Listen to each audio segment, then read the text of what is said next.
are live. It is hell of a show time, but it is hell of a special show time. We'll go with that. We're excited about this one tonight. This has been in the works for a little while here, but we're going to get going on to this very shortly. Let me know if you can see and hear me in the comments, so I'm not talking to myself. She won't let me know. She just kind of looks at me and smiles and laughs every once in a while. It makes me think that I'm talking to myself, and I can't tell exactly. I think she enjoys doing that. I'm not sure. Did you hear me? Oh, yeah, I heard you. Okay, she Loud heard and me. clear. No, she heard me that time. All right, so let me know you can see and hear me out there, and then we'll get going with this bad boy. Get those shares out there. This is going to be a fun one tonight. This is also kind of a well, not kind of. This is on a personal note with this, because this actually has myself and my fiance involved in this directly, along with our team that is backstage, just bouncing around, waiting to get up in here. It looks like somebody with a mask is back there hanging from the rafters, bouncing upside down. I can't tell what he's doing back there. All right, so we're about to get going with this. Blink 3 times if you're not frozen. There we go. Okay, he's good. All right, so if you don't know the joke, you don't know. We're going to get started on this one, let everybody know. And let's see, we got Steve, man, I nothing but love for you, buddy. Nothing. That's the best thing I can say. My mom always told me, if you can't say something nice, just lie about something else. So Steve, appreciate you being here. Steve, get us some more people in here, buddy. We need some more people with some eyes on this. We're going to get started right now, though. So we got more people than just us involved in what's going on tonight. So we're going to start bringing some people up here. First off, we're going to bring a gentleman that he's really proud of the dental work and everything that he's been doing throughout the years and everything, that so much that he keeps a mask on 24/7 just to go ahead and show off those pearly whites that are on the mask. So here is Tim Ingram. What's up, Tim? Another night. I like that picture behind you. He looks kind of familiar. I thought you might. It just kind of came to me somehow, some way. I don't know. So we got Tim here. Let's bring in some other people. So we're going to let's bring in Chelsie is here. Chelsie, what's up? Hi. How's everybody doing? Doing great. All right, we got a couple more people to bring in. Let's go ahead and bring in. We got the Art of William Russell, the ex-angry one, William himself. What's up, William? Hey, what's up, guys? And then we have got Richard Jones III is here as well with us. So we've got a pretty good full panel for tonight. What's up, Richard? How you doing? And William is not the ex-angry one. I've seen his live feed in his car, and he's still angry. I'm always angry. Well, we'll try not to make it too angry during the broadcast. We'll try to keep it as low-key as possible. That's my secret. I'm always angry. Now, before we get started into all the shenanigans, because I can guarantee you there will be some tonight, we're going to go ahead and go round robin on this one. We'll start with Tim. We'll end up with Richard on this. Let them know who you are, what you do, and where to find you. Tim, go ahead. You have the con. I'm Tim Ingram. I'm a writer-creator out of Cleveland, Ohio. I guess I'm now a promoter of a comic book convention that's going to be happening in August called Collectors Con here in Cleveland, Ohio. I am the co-writer of the book that we're going to be talking about tonight, Voices in the Dark. I also have another published book that is called Hell Player. I just launched our own company called Lost Hope Entertainment. And yeah, you guys can find me all across social media under Tim Ingram or Lost Hope Entertainment. Nice. And Chelsie, what about you? My name's Chelsie. I am actually a painter / comic book store owner out of New Mexico. You can find me on pretty much any social. Well, no, not Twitter. Not on Twitter. Instagram. I am on Facebook. We do a lot of Facebook sales. And that's where you can find me normally. So. There you go. And William, what about you? Where can we find you? And what do you do besides just get angry? Well, I'm William Russell. I'm a full-time comic artist and illustrator. I've done retail exclusives for a bunch of different companies, from Image Comics, Dynamite, to indie projects. I'm also the creator of Psycho Sal, the serial killer from New Orleans in the 1980s. You can find me on Instagram and Facebook using the @Latimer12, and that's pretty much the only 2 platforms I use. Nice. And Richard, what about you? I don't do much. I have a book that I'm trying to finish, but it's going to be out in like 2046, I think. Called No, it'll be out before then. I don't know, man. I might have Hey, to hire somebody to do the interiors. OnlyFans is still hard work. Yeah, but nobody wants. I'd have to pay somebody to see me naked. I'm a You wife. I too? want to see that. You could find me at rlj3.com and rlj3art on all the socials. Nice. So I'm going to go ahead, because I'm a part of this panel as well. I'm going to go ahead and say something here in just a moment, but I've always been told, ladies first. So go ahead and let them know who you are and what you do. Okay. I'm Lady Trish. I'm the better half of the Darke Enterprises duo over here. And I run a lot of the back behind the scenes stuff here at the business. I do video creation, so I create demo videos. I do actor reels for actors for their demos so they can send it out for casting calls. I actually do editing. I'm actually editing our book that we are getting ready to launch. So I am the editor for that. And I also, that's pretty much it. I'm going to be the editor of the book. And like I said, I do the video creation stuff, and then all the behind the scenes stuff here with keeping the business running. And you're marrying the best looking guy in Tennessee in just, Oh yeah. A little over a month, but 33 days. 33 days. I'm okay. Cha-ching. No, I mean, that we've got a great team on here, and I finally get to go ahead and say something on here, because everybody knows me when you're watching these shows as I am the host of these shows. I've been doing this for a little over 4 years, especially in the indie market of everything, and I've enjoyed every single moment that I've had doing this. Over 4 years, well over 300 broadcasts on Hell of a Show alone, just all kinds of different things that have been going into there, but I've been absorbing a lot that's been going in there, so I'm proud to now add on to my resume, as we call it, creator and writer, because co-creator and co-writer of issue 1 to Tim Ingram of Voices in the Dark, which is why we've got you here tonight, because we're going to talk about this project and who's involved, what's going on, and maybe show a little bit of art too. If y'all are nice out there, we'll show a little bit of art as well. But the first thing that I want to get into is, we've already teased a couple of things. If you've been paying attention to some of the shows where you've already seen, we showed Chelsea's cover. It didn't have a trade dress to it, anything like that. It was just the original cover. The artwork that she had done on there and everything was complete on there, and we showed you how great that was, how cool it looked on there. And I'm about to show that again on here as well. We've evolved a little bit to where we've actually got some trade dress on some stuff, and showing that we're actually wanting to have a comic and actually have y'all buy it. So we actually made them a little fancy and put some stuff on there. The energy levels are incredibly high on Team Voices. I will tell you that right now. And we are missing a few people that I want to go ahead and give mentions to before we get too far into everything. Interiors are done by June Primero. We have got Jason Doobie is doing a cover that is not being shown tonight and will not be discussed until a later time. I love my secrets. And it's actually her secret, so don't get me started. We've got Zumi Neko is doing a cover. We'll be showing that one as well. And then we've got the green guy himself. Tim, I know he can't make it, but Reggie was supposed to, be a part of this as well. We will definitely get him back on the show whenever he is available to do so, because he is a major part of each and every issue, and we'll kind of touch on that while we go through as well.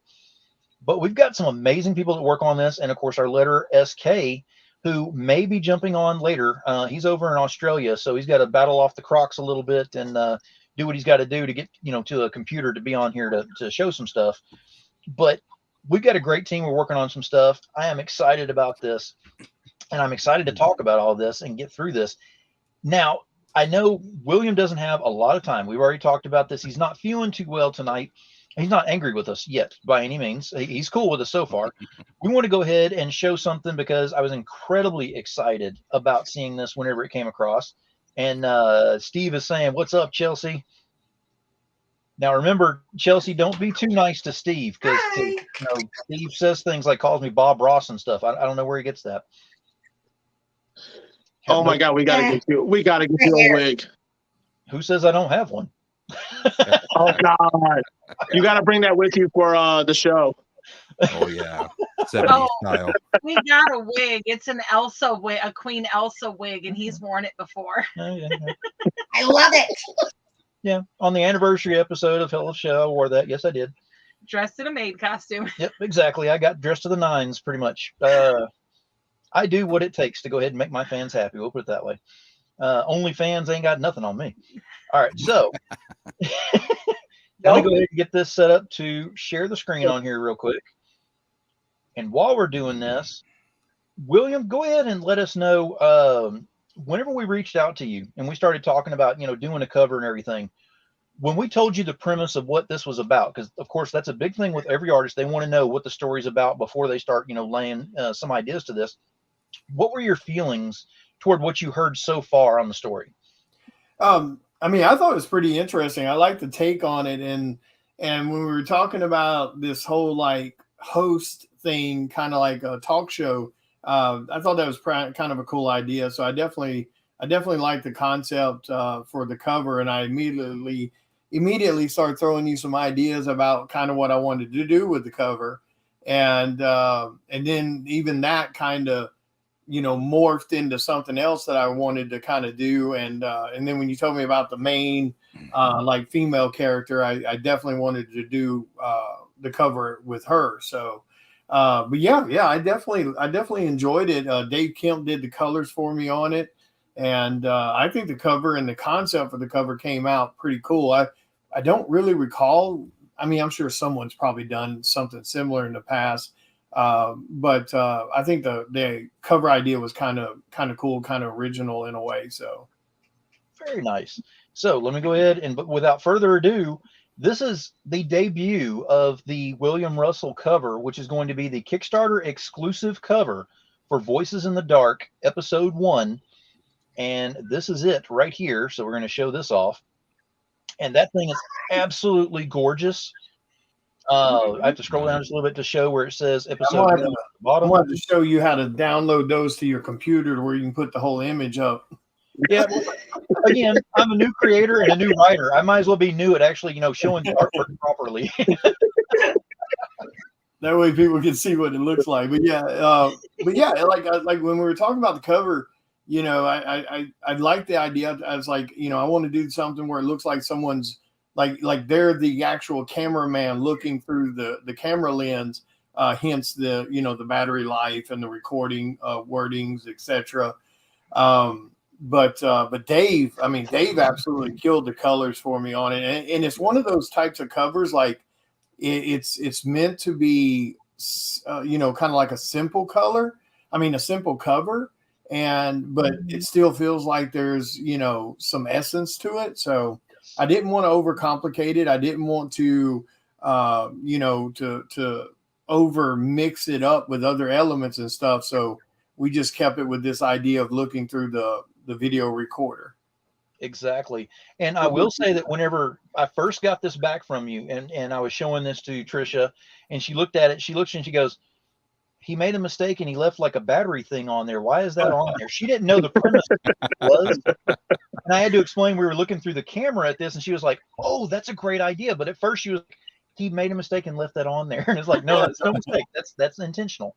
That's the battery life for my art, ability. It's almost empty. I will say this though, like when I first saw this, I was floored. Like you absolutely killed it. I could say what you actually, whenever I messaged you this to you, it's amazing. Back with one word, just one word, and I had to get clarification because I didn't know if that word was positive or negative because it can be taken either way.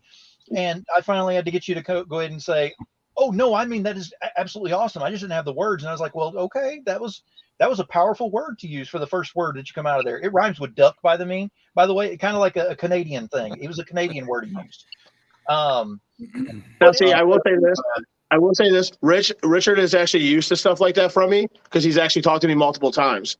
Like he's shown me multiple things, and that's all he gets. Well, I'm definitely glad you guys like it. I wish more artists would kind of step out of their comfort zone a little bit in the sense of doing like these different stylized covers instead of just like in your face kind of booby shots or, you know, and don't get me wrong, I don't have a problem with booby shots. TNA sells it. I mean, I've got creator friends out there that create TNA books, and they'll tell you, oh, the book sucks. The book's terrible. And, you know, sit and do $20,000, $30,000 Kickstarters because TNA covers. Yeah, I get bored. I get bored with it. Yeah, it does. It gets kind of, like, you know, it's not a holier than thou way of thinking or anything like that. I got no problem with it. It's just, I kind of like it when I see people do, and that's why, like Miko's one of my favorite artists. And if you look at his covers, like his are a real good example too of how he's constantly doing different style covers to kind of, you know, mix it up a little bit. So I try to do the same thing even with mine. So a lot of the covers, you know, they're very different from one another when I do them. So, or at least I hope they are. I try to. Absolutely. I just like how, Appreciate I really like how you captured the essence of like the coming through the curtain, like keeping it to a show. Yeah. Like that's actually something that you would see if you were like looking through that camera, or if you were watching it on TV, you know, like when you watch the guests walk through. And that to me was like the biggest thing out of everything. Thank you. Yeah, it came out awesome on there. And like I said, we're happy and proud to announce that that's actually the Kickstarter exclusive cover. So whenever this thing launches, we're going to be promoting this throughout this entire month. I'm telling you right now, but I'm telling you, get it into your brains right now. If you do not get this cover on this campaign, you do not get this cover. The only other way you'll get that is William will be getting comps and he'll be able to sell those, but that's something different. That's a different way of doing the cover. But if you want the actual Kickstarter exclusive, that's the way you do it right there. Yeah, because as far as my comp copies, it's not a lot of them, and they'll be sold only at conventions at my table. Yes. So if you guys want the cover, just make sure, of course, I'll share it out whenever the Kickstarter goes live, but just make sure you guys jump all over it when it happens. Yes, absolutely. And we're going to be creating a lot of excitement leading up to this as well. We've had a lot of people that we've looked up to throughout the years and try to figure out, you know, what works, what doesn't work type thing. Tim's already done, you know, some campaigns, some things out there with his work that he's done and had some under his feet. I haven't had any personally, like physically under my feet, but I've worked with other people on theirs. And then, of course, we've got the talent that's all up here. Chelsea's fairly new to the game, but I'm going to tell you right now, do not blink on what's available. We have her first ever comic book cover. Oh, I love saying that out loud. First ever comic book cover. And I'm about to show that one well because we have that thing where I'm going to show it where it is non-trade dress and then with as well.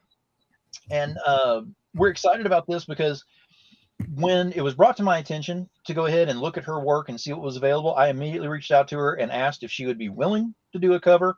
I got to Tim in a message and I said, have you heard of her? And he said, man, I've already sent her a message. I said, so did I. So we were both on the same page on this one. We definitely wanted her locked in on this, and we got her, and we had her create the cover right here, which is going to be, this is the official cover A cover right here. This is the primary cover for Voices in the Dark episode 1. This is what you will see whenever you see anything with Voices in the Dark will automatically have this image on there. And I got to ask you, Chelsie, what was going through your emotions whenever, you know, we reached out to you and asked you to do this and you found out what it was going to be about and you started work on doing this? The first thought was, holy crap. It was not something that I was expecting. So it was definitely I was taken aback at first. But once I started talking with you, Phil, and with Tim about kind of where we're going with it, that looks awesome. I haven't seen it yet. Right. This is the first time I've seen this. Exactly. Wait a minute. I love it. Okay. That's so badass. Okay. But no, you gave me this idea. You're like, you know, kind of this Johnny Carson, like golf swing kind of, you know, and we want, you know, the Green Man kind of peeking through the curtain. And I was like, okay. So, you know, I got the process going and I was like, this is fun. And it's just been a blast. It's been such a blast. Oh, absolutely. And like Caesar just turned out so cool. And like Caesar just said, you're a diamond no longer in the rough. I mean, your name is getting out there more and more. People are starting to look, seriously into getting you on there. Number one, Nanner, we got her on our first one, so her first cover is on our campaign. And also she will be working on some other stuff in the future as well. We still need to discuss details on that, but it will be happening. Just letting you know, Chelsie, it's going to happen. It is. And I was just announced, someone else beeped in here. Hang on a sec, because S just joined us. What's up, S? Hey, thanks for having me. Hey, absolutely. We got to have, as much of the team up here as we possibly can. Here's our official letterer for Voices in the Dark. He's already started work on this thing. And I've already seen a couple of things come through, and it is looking awesome so far. S, go ahead and let them know who you are, what you do, and where to find you, because we had a chance to go through everyone else, but you jumped in a little bit later on. Look, I've only got about 10 minutes. I'm sorry. I'm from Australia. So I'm actually from the future. So it's lunchtime here on Tuesday. So I'm actually one day ahead of you. Yeah, no, look, thanks for having. Look, if you want, what I can do is I'm actually sharing my screen. If you want to, if I'm allowed to, can I show you this one page? Absolutely. Let me bring it up. So, Tim, this is your first time seeing it too, buddy. Right. Like, I'm just sitting here like, okay. So this is the first letter page. So look, I think I love the artwork. I love all the colors. It's actually done really, really nicely. So it's been a real joy lettering this page. I've always loved talking about lettering. So I'll point out some technical stuff so that you guys actually see what's happening. So I don't know, the usual stuff is people read left to right, top to bottom. So if you just remember that, left to right, top to bottom.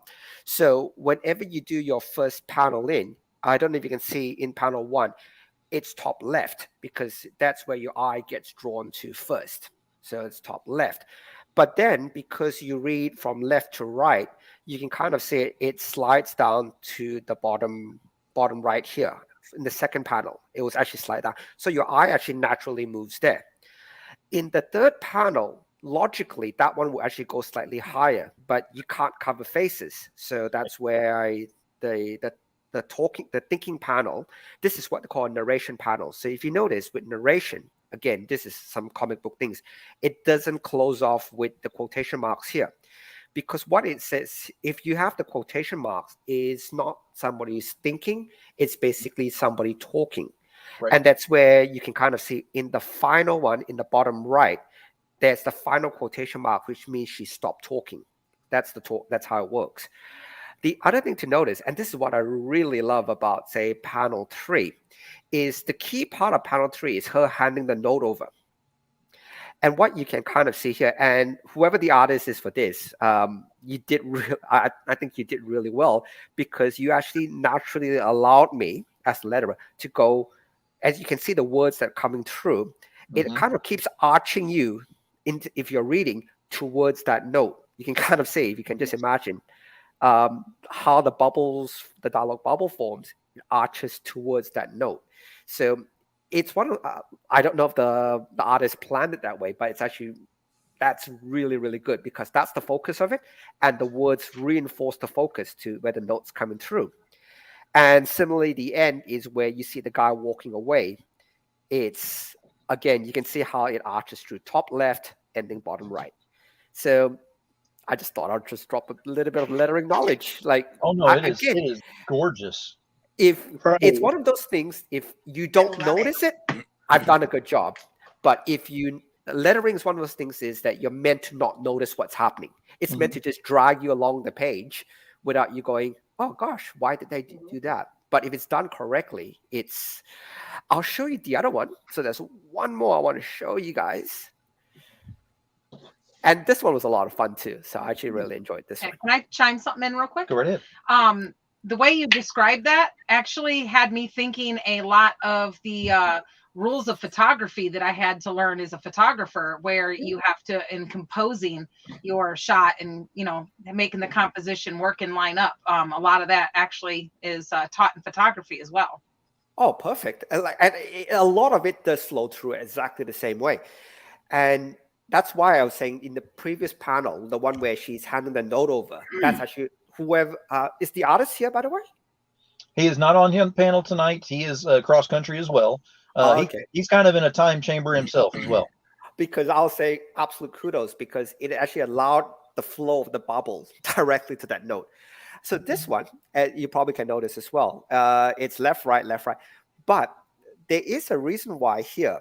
If you can kind of see here, because if you guys are any filmographers here, what you're kind of doing here is a short reverse shot in terms of if we're doing talking heads. If you ever see a lot of TV shows and stuff, you get somebody shot, you see the back of the head, it reverses and then reverses again, shot, reverse, shot.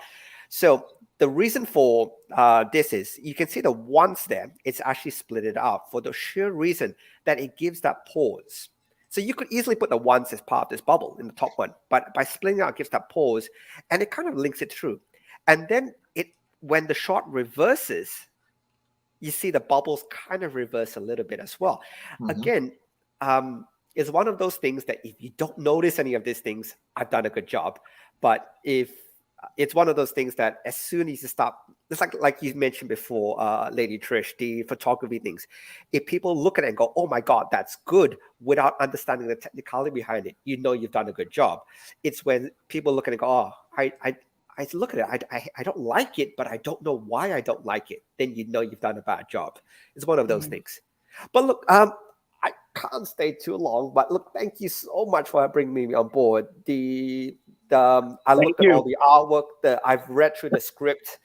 It looks like a really, really fun project. So really, thanks for having me on board. I do appreciate it. Hey, absolutely. Welcome to the Team Voices. We had to have you on board. We needed a good letterer on here, and your name is out there so much. And then whenever I had you on the show, it was like I had to reach out to you and get you on board with Voices, because whenever I reached out to Tim and said, we need a letterer, I got an idea. And he was like, go with it. Let's do this. Let's go ahead and get him on here, because he had watched the show, in the comments as well, and was like, okay, I see where this guy's going with things, and I agree with everything he's doing. And it does make a ton of difference, especially on the first project you're doing out there. Don't hold anything back. If you're going to hold stuff back and say, I don't want to spend so much money on this or this, that, and the other, I'm going to letter it myself and see what comes of it. You want to make it where it stands out more than it would in a normal value on there. And you've definitely done that with just a couple of pages I've seen so far. And I cannot wait to see what you do with the rest of the book. Thank you. I'll keep shooting pages to it. But look, thank you so much for having me on. I do have to duck off, but thank you. Thanks for having me. Absolutely. Thank you. And be careful in your time machine going back.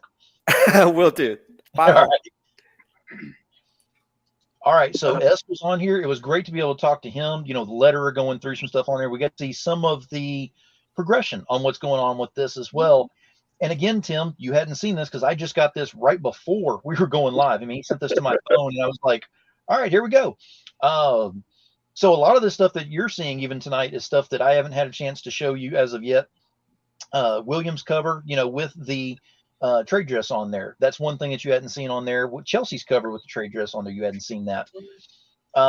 It's just different things that we've been kind of working on and trying to build off of to get as much of it done as we possibly can, but make sure it looks good going through the process. And there's been a lot of, I'm going to throw this out there right now. Anybody who thinks you're going to make a comic and there's like elves that come in at midnight and make these things for you, I've had that disproven. I've been doing this thing, now for this time that we've been, doing this together. Tim and I have been working on this, and I'm back in the back scenes, trying to work on getting covers done and everything. And there's a lot of time involved in this. So I got a lot more respect for people like William and Richard and Chelsie and even Tim, as creator doing some other stuff. I'm hoping y'all have some respect for me on this one too. Absolutely. Because I'm gonna throw this out there right now. And this is my quick little rant, and I'm not going to get too much into this because this will get William all riled up and tell you right now. Pay your creatives, pay your artists, pay your letterers, pay your writers, pay everyone that is involved in this, because this is not a slow, it's a slow, endearing process. It's not a fast and like really, rip the Band-Aid off kind of process. It definitely is not. And the best pay we could get is a share. Yes. Absolutely. A share costs nothing. Yeah, exactly. So if it's okay, I want to introduce the announcement cover for tonight. Okay. We haven't really done a lot of stuff with, showing covers. And I do want to personally thank Richard for joining the team late. Yes. Because we did have an artist we had some issues and whatever. Time happened, tables changed, and we are officially announcing. Second choice is what he's saying. Okay, so okay. Before you even try throwing me under the bus on this one, we had a conversation about this. Don't even go there with Oh, sorry, bro. I had to. you know. I mean, I'm already mad. Like I said, Rodney got you for your first cover. I at least got you for your second. There we go. That's cool. So I mean, but no, I really do want to thank Richard for jumping on this late and helping us out and doing. And from what he's telling me, taking on the it's going to be our official tarot card cover. Yes. Ooh. Yes, Richard's style on this cover, and I think when I explained the idea to him, I know that his mind got going. Oh yeah, I did some research. And that's the one thing that I can say about Richard. This is one of the reasons I love working with him, is mine and his level of research on stuff that we do is the same. I give him something, he's like, hey, this is what I'm doing, this is what it's referencing, and we're going, I really got him on there. I do hope, as I said when we were talking, that a certain face pops up in there, because I do got some ideas I got to catch up with you about for that. Yeah, dude, yes. I got it, don't worry. That's perfect. It's great. And like for me, like honestly, God, like everyone that's here, even with SK, June, everyone, I am so grateful and so thankful for everything, for the covers and all that. Like, to me, this is like, with Richard especially and William, you guys are some of the best horror artists out there, in my view, especially in the indies. And, people really, I think, sleep on you guys to a degree. And the fact that you guys are out here on our first issue, like, is an immense thank you. Oh, yes. Oh, you're very welcome, man. Thank you for having us. Yeah, and thank you for saying that, because I could think of 1,000 other horror artists that are better than me. Well, I mean, technically, he had one in before you. Remember, you're only the second best. So. Oh yeah, that's right. I'm only the second best. I forgot about that one. Oh my God. Well, hey, you were technically supposed to be on issue 2, so I got you to issue 1. I mean, are you really going to complain right now? Dude, I'm going to bust your balls as much as I can. Oh, I don't know that. But I mean, go on record as saying that William was the first one we called. We didn't call anyone before William. We don't want him angry. I got to be first on the list. So yes, folks. So let's talk about the idea behind Voices in the Dark a little bit. The idea is that this is Voices in the Dark is a late night supernatural television show. So every 2 to 3 issues is going to be actually one whole show. Yes. And that's how we designed it. Me and Phil have agreed we're kind of bouncing we write the issues together, but we're taking primary on one issue. So I have issue 1, he has issue 2 and 3, then I get issue 4 and 5, and we're bouncing it back and forth like that. Just because it will give you a nice dynamic between the guests and stuff like that. Do you want to talk about some of the story, or it's up to you where you want to take this? I mean, you can tell as much of the story as we can on here without giving away too many details on there. We can tell them who Alice is, what her supernatural gift is, and kind of go about that far. I mean, you can't go too far on it because you don't want to give too much on there. But the main thing with the issues is it does have a tie-in where it actually has something that will be a unique eye-opener at the end of every issue. That will also even tie into, like he already said, 1 and 2 will actually be a connecting thing on there because it's a full episode that way. We kind of go into like the commercial break on 1 to go into issue 2, so it will be connecting directly into there. We're not going to say exactly what the bridge is into that, but it definitely has a unique turn to what you learned in issue 1 going into issue 2, which builds into issue 3 and so on and so forth. And I don't want to officially say, I don't think you do either, on how many issues we're wanting to put out there as of yet. We are proud to get issue 1 out there and do this, but go ahead and let them know with issue 1 who Alice is. We'll go ahead and say her name. Her name is Alice, and kind of, what her role is. Alice is Alice is our first guest. She is a psychic medium who is a writer, and she's pretty much a movie and TV show writer. And this is going to be based on one of her experiences. The other character, one of my close friends who cannot join us tonight is the green guy. And he is actually the technician of the show. And he'll be popping in and out of most of the issues. And he'll definitely have like it's almost like a little side quest that he's on. And the interaction between him and our host, who is Demon Phil, is definitely one for the ages. This is not going to be your typical like late night host and his guest. No, this is literally someone who has their own reason for being there. And that's all I'm going to say on that. But Richard's actually, I can actually say this now. Richard has actually met the green guy. Mm-hmm. And Richard can tell you, he is an actual, like, he isn't a character in real life. Like, but yeah, so that's going to be just behind the story. This issues are kind of themed to a degree. Yes. We're going to definitely be delving into some topics that are going to be definitely kind of interesting. I can't wait. But issue 1 was definitely heavily influenced by something that me and Richard are working on. Yes. Which I can't wait for him to see if he can pick up some of my Easter eggs in there. Influence. Do I need to call a lawyer? Like I said, when you actually sit down and read this, if you can't figure out the Easter eggs, because I mean, I actually stumped Phil on a couple of them, I'm actually going to feel some type of way. Some type of way. No, I'm not adding on to that one. Yeah. Well, I stumped, like I said, when you put an Easter egg in there and you stump your artist and your co-writer on it, it was like probably one of the biggest laughs that I could have. And I'm actually putting it out there. Anyone that can figure out the two of them, the main ones, I will actually be happy about. All right, challenge accepted, sucker. All right. I would challenge William to the same thing, but I think if he found it because it's so obvious, he might just hit me with the comic. Yeah. Sadly, I don't ever get to look at any of the stuff I work on. I think the last time I looked at a book and read a book was 3 years ago. Wow. Yeah. I mean, don't get me wrong, that's a good problem to have, to be super busy. Damn. But yeah, the last thing, actually, hell, it may have been longer than that. The last thing I read was Dark Knight's Metal. There you go. So however long that was. Yeah, man, you're pushing 4 years. Yeah. So we'll have to do a like an audio version of it where you can at least be working and listen to someone walking you through the book. That'd be a good way to do that. I could read it to you in a very soothing voice. Yeah, there you go. Yeah, you definitely read more than Caesar. So yes, exactly. Well, hey, Oh, man. Come listen to the soothing sounds of Richard. I could always voice the female. There you go. Good. And exactly, because Caesar, I'm going to go ahead and remind you, man, you get these things in, they look great in the plastic that you put them in on the walls. They really do on your walls.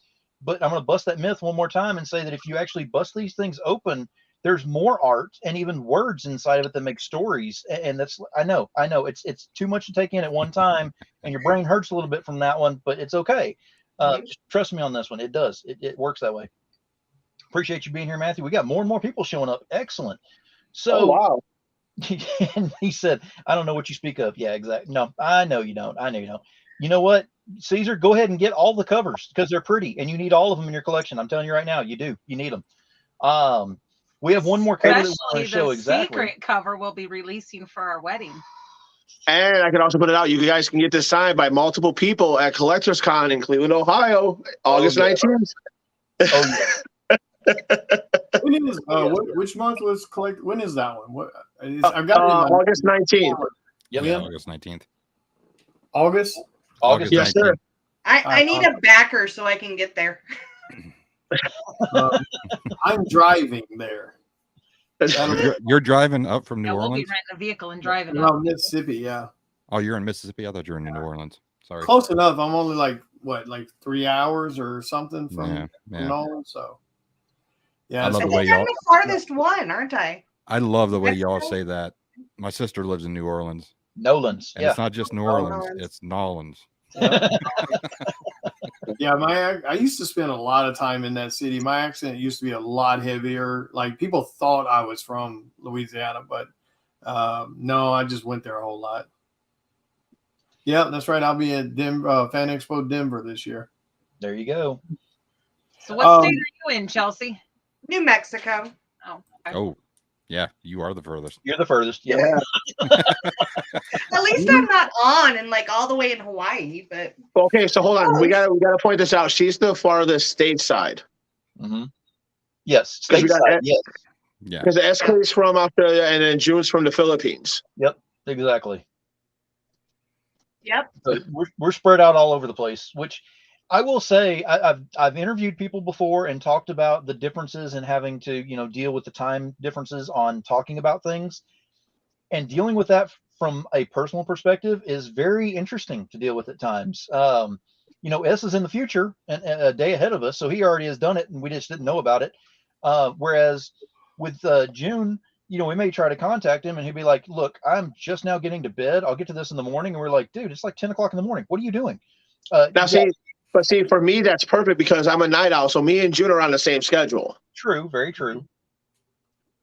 Very true. Amanda, thank you for being here. But I mean, it's been a very interesting ride to learn all of this different stuff that's on there and go through this and being able to talk to everybody about these things. And I want to kind of bring up again, because I don't want to keep William too long on this one, but William, whenever I was messaging with you back and forth and we were going through the build of the cover, the first thing that, it goes through is you get the roughs. I mean, we're talking about the pencils that go down that may or may not look like an actual person at some point, but it just shows the generalization of what you're looking at. And that's whenever you give the green light or you say, change a couple of things, I want to see something different, and you move on. And William kept getting with me saying, now this is how this works. If you don't like this, you tell me now, or else it's going to get stuck. Once it gets to the color point, we're done. Whenever I send it for color, there is no change. It's sooner than that. Exactly. If I sit down and I've got 8 hours into a damn cover and I'm on final pencils, it's done. You just got what you bought. No, I meant final pencils. Yes. And the reason I want to bring this up is because I kind of already knew what was going on with this, but to deal with this on a personal level, it is so important for everybody to understand that whenever you're dealing and working with artists on things, understand what you're getting into and understand what's happening with that and understand where their limits are and why they're there, and don't get upset with them on anything. And by all means, don't look at it going, this was a great idea then, now I have a different idea, let's try something different, and make them spin their wheels in different direction and then get upset whenever they go, okay, more money. Because it's going to happen. Yeah, because any artist that's worth their weight, they're going to usually give you, maybe 2 loose designs, little thumbnail designs for you to kind of pick from for a pose. Mm-hmm. And then, then you figure out, okay, I like this one versus this one. Okay, so if you're happy with that, that's what we're going to go with. Then we'll do like this loose little design on a 11 by 17 or whatever the artboard we're going to do. So you've got the original 2 or 3 thumbnails to pick from. Then when you pick one of those, we lay the loose design showing you that, okay, here's what it's going to look like in a larger scale, a little more details on it. And then that's the moment. If you need to make some changes or you don't like where that's going, that you want to go back to the other one, or you had this epiphany last night while you went to bed and now you want to change it to something completely different, that's the moment you do it. But yeah, if you give us a thumbs up on the thumbnail and you give us a thumbs up on the loose, like detailed design we laid out, and once we get to that final pieces, it's done. I mean, I'm happy to redo something if you don't like it at that point, but it will be a whole different cost thing added to it. And that's just because if we don't do that, you will get occasionally those people that taking advantage. They can't keep their mind straight about what they want. Like I said, they'll approve the idea, and then they went off and was telling their buddies about their idea, and then the next thing you know, hey, my buddy said this, and this, so can we change it? So you'll just have this revolving door if you don't kind of put a line in the sand. Absolutely. And that was one thing that I will let everyone know. If you're interested in working with Russell on covers and commission work and everything, and why wouldn't you be? I'm telling you right now, you should. He is very easy to work with as long as you understand these rules. That is one thing that he kind of has to stress on there at a point is, these rules are there. And that's why he does, because other people have kind of taken advantage or knocked it around and tried to get something out of there, a different way. And you just need to understand the rules and abide by those and go that direction. But he was great to work with. I'm going to tell you right now, he and I worked very well together. There was a couple of things where it was like, okay, Did you say you wanted this color? No, try to change this color here. And he's like, okay. And he's writing down notes at the time. Of course, it wasn't colored, but he was just writing down notes and things that were added in. The rosary that was on there, make sure you add the rosary. Okay, cool, got it. You know, that kind of thing. It was the little detail things that were in there that he was fine with, as long as you tell him. You have to be communicating to all of your people that are out there. And again, this is our project that we've worked on, and we're dealing with this right now. I just want to stress to everyone who's watching this now, who will be watching this later, how important communication is. If you are on a team, as we are with all of this, if you don't have communication, it will fall. It will fall hard. As far as I'm concerned, I am more than willing. I know I've already talked to Tim about this. We want to talk to William about possibly coming on to issue 2 and coming on and doing a cover as well. And we're looking forward to working with the team as well as we can moving forward, and trying to keep as many of the familiar faces on there, as well as throwing some new ones on there to shake some things up as well. So you'll start seeing some different things on there. But with issue 1, we didn't want to come out with 87 different covers that were available on there. For one, it costs money. For 2, we don't want you scrolling for 5 hours trying to figure out what you want. We want to give you, A, B, C, D, that kind of thing, and an E, which I don't even know about yet. But there's different ones you can choose on there, and just have some fun with this and go with what you like on there. So it's just something that's pleasing to the eye, that catches your eye on there. The story should go ahead and catch your attention. We've already talked about that a little bit so far on here, but the artwork should do something to kind of, as Tim said, make you feel a certain way. I'm still leaving that one alone. Richard's going to giggle a little one at that one, because it does. I mean, I'm feeling a certain way, could feel a certain way. We're not going to go there. I'm shutting up. Come on. But I'm trying to keep his show. My live stream isn't PG. I can say whatever I want. I'm trying to keep his live stream PG. Mine's PG. Wait, when was there a rating? I'm just, it's not my show. Now we have another cover that we want to show. This one is actually done by an artist by the name of Zumi Neko, and she did this cover for us. Let me go ahead and bring this one up. This is our homage cover that we have on here. Anyone that's out there in the audience, can you tell me what this is homaging? We want to see if anybody in the audience can tell me first, and then we'll kind of move on from there. But it was fun building this one, because we had a generalization of what the picture should look like, because it's an homage. And then we started changing some things up. And then it got to the point where, if you notice the background on there, that's the green guy. Yes. Oh, yeah. That's awesome. And his eyes are awesomely placed right there where the trade dress is and everything. It's just awfully placed in there with that. And well, look who's here. And Jason Doobie is here. Yeah, seems familiar. Yes, it does. Exactly. I will get you on a show. Don't worry about that. My business partner over here and fiance, she's already agreed to go ahead and pitbull and get you on a show. So it's going to happen, Jason. Get ready for it. But JC King said Dark Shadow, not Dark Shadow, no. But it was a fun thing to do, because we took an idea from a poster, that had already been done, some artwork that had already been done, and did the homage on there, but changed it up with our characters, and really had to tweak it, because, which characters you're going to use in which places, who's going to be the main on there, which one's going to be upside down. There were different things that were involved in there, and it really came out well the way that it did. Who put? Oh, okay, Tim put that. I was like, who put that? Yeah. Tim, you cannot guess. You're not allowed. Think anime.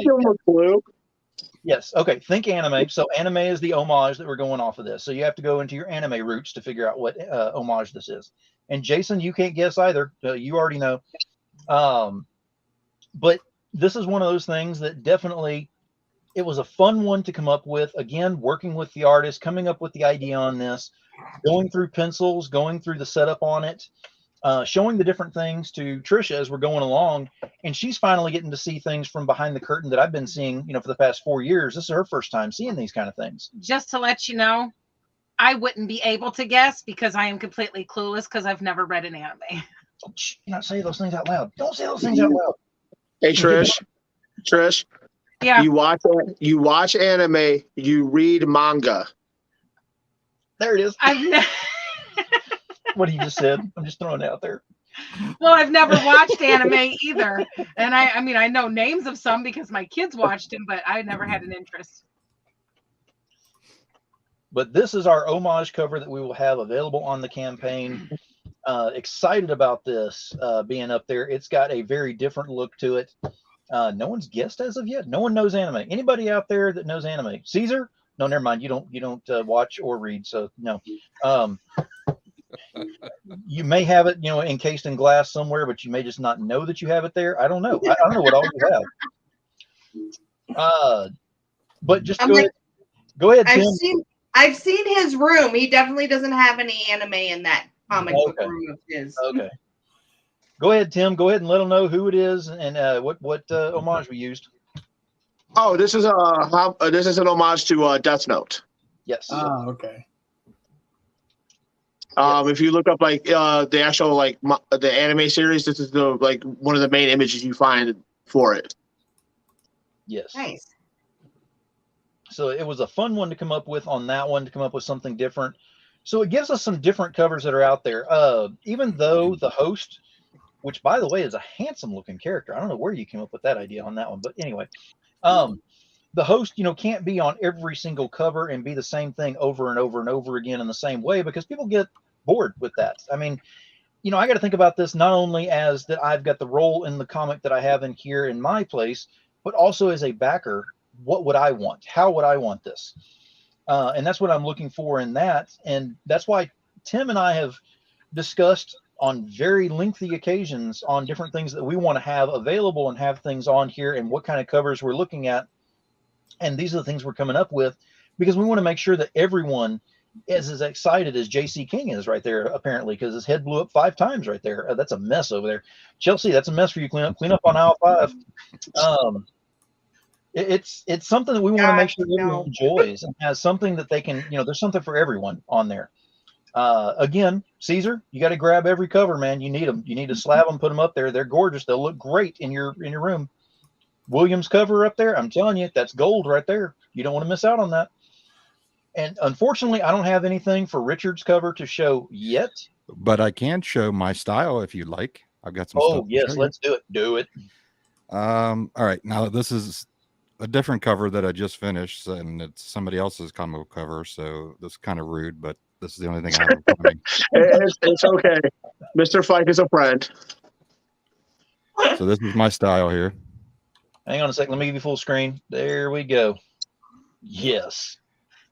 This is the cover I just finished for his Roadkill Rampage #4.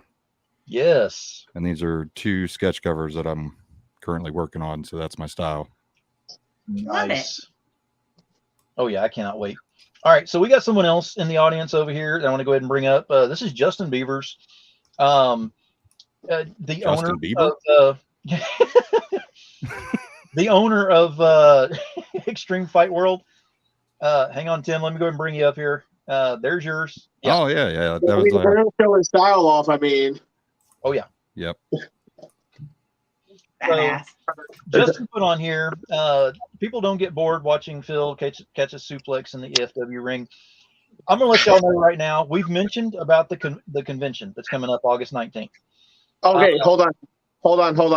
Okay. I do want to say this to Justin, a.k.a. Mr. Rotten. Yep. Get better, Brody. Get better. Yep. Get better, brother. I know you're in the hospital watching us right now. Yes. Get better, man. I can't wait to catch up with you when you get out. Yes, exactly.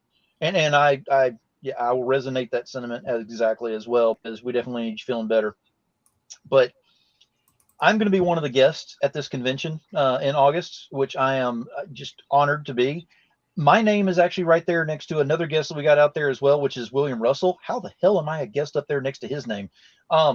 So we're featured guests that'll be up there at this convention. Along with Richard. Exactly. So I came in second again. Was that a second? Was he knocked off the list for some? Yeah, someone else was knocked off the list. Put him on there, right? Yeah. No, I will say this: when it comes to the condo, when I first got approached by Justin to do this, the first 2 people that I reached out to at the exact same time was Richard and Adam Fields, and both of them kind of giving me the "Hey, bro, we got you if you do this," was one of the first sentiments in me taking the first step to deciding to do it. And I openly admit that, and that's one of the reasons that, for me personally, like William, Chelsie, I love you guys for helping us out, but being able to get Richard on this with us is phenomenal to me, just because of that. Oh, absolutely. Like seriously, I know you can ask Phil. I say it every time he has me on a show. I'm a little fish on a big fucking hook. Like, but for real, that's kind of how I feel, you know. But yeah, I just wanted to. I mean, if we're gonna talk about the con, but yeah, Phil, you are taking that suplex at the con. There's no ifs, ands, or buts. So for those of y'all that don't know what's going on with this, being a guest there, that we have the wrestling event that'll be going on right afterwards. So don't come there just for the con itself, just for the comics, and then leave afterwards. Stay for the wrestling event, because you get to see a great wrestling event put on by Mr. Beavers out there and company. But also, you get to see the death of Demon Phil. Yes, that's right. The death of Demon Phil right there. Hold on. Two things. We are not killing you, because I am not getting yelled at by your then wife, Trish.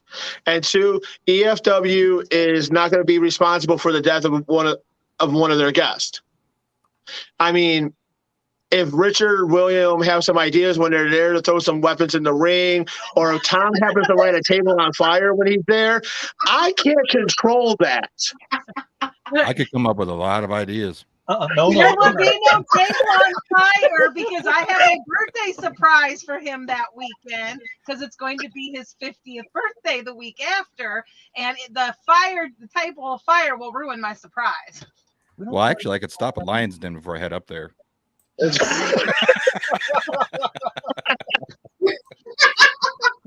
I mean, if you know, because I'm getting that old, if it hurts that bad and I just go unconscious, that's one thing, because I'll just forget about it in time anyway, because I'll be that old. So as long as it's okay, we're live streaming the entire wrestling event, I believe. Yeah. Oh yeah, we're gonna be streaming live for us the whole weekend. Mm-hmm. Yes, we already have a plan. Oh shit.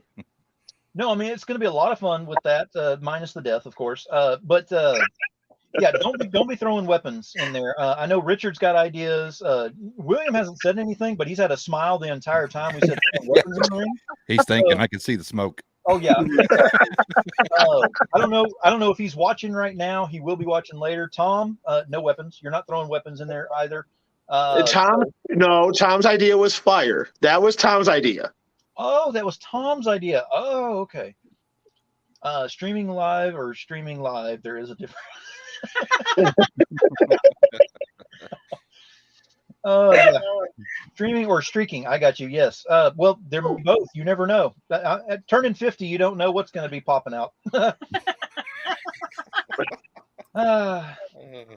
Oh, the truth comes out. Caesar says the last thing he read was the TV Guide in 1988. Wow. Oh, that was the longest time he spent in the restroom, too. Oh, whew. But it's a lot of fun, and a lot of this is actually going to tie into the reason we bring up the con as well, because the con has gotten a lot bigger than what it started out being on there, which is awesome, because we're having quite a few people that are going to be there. It's going to be a lot of fun, and we're going to have the Voices team is going to be represented there pretty heavily by some other people that'll be there as well. Chelsie, we got to get you. You got to get an Uber to get you over there, and then give them a bad check or something. We'll figure it out. So here's a little bit of news for the con. Not a lot of people know this. Hellplayer 3 will be dropping it at the convention as well. Nice. It's time I bring Maria back, and with the green guy, it's definitely going to be some fun there. Nice. And Justin said, which con new to tonight's show? Justin, you're not new to my show. You've been on my show.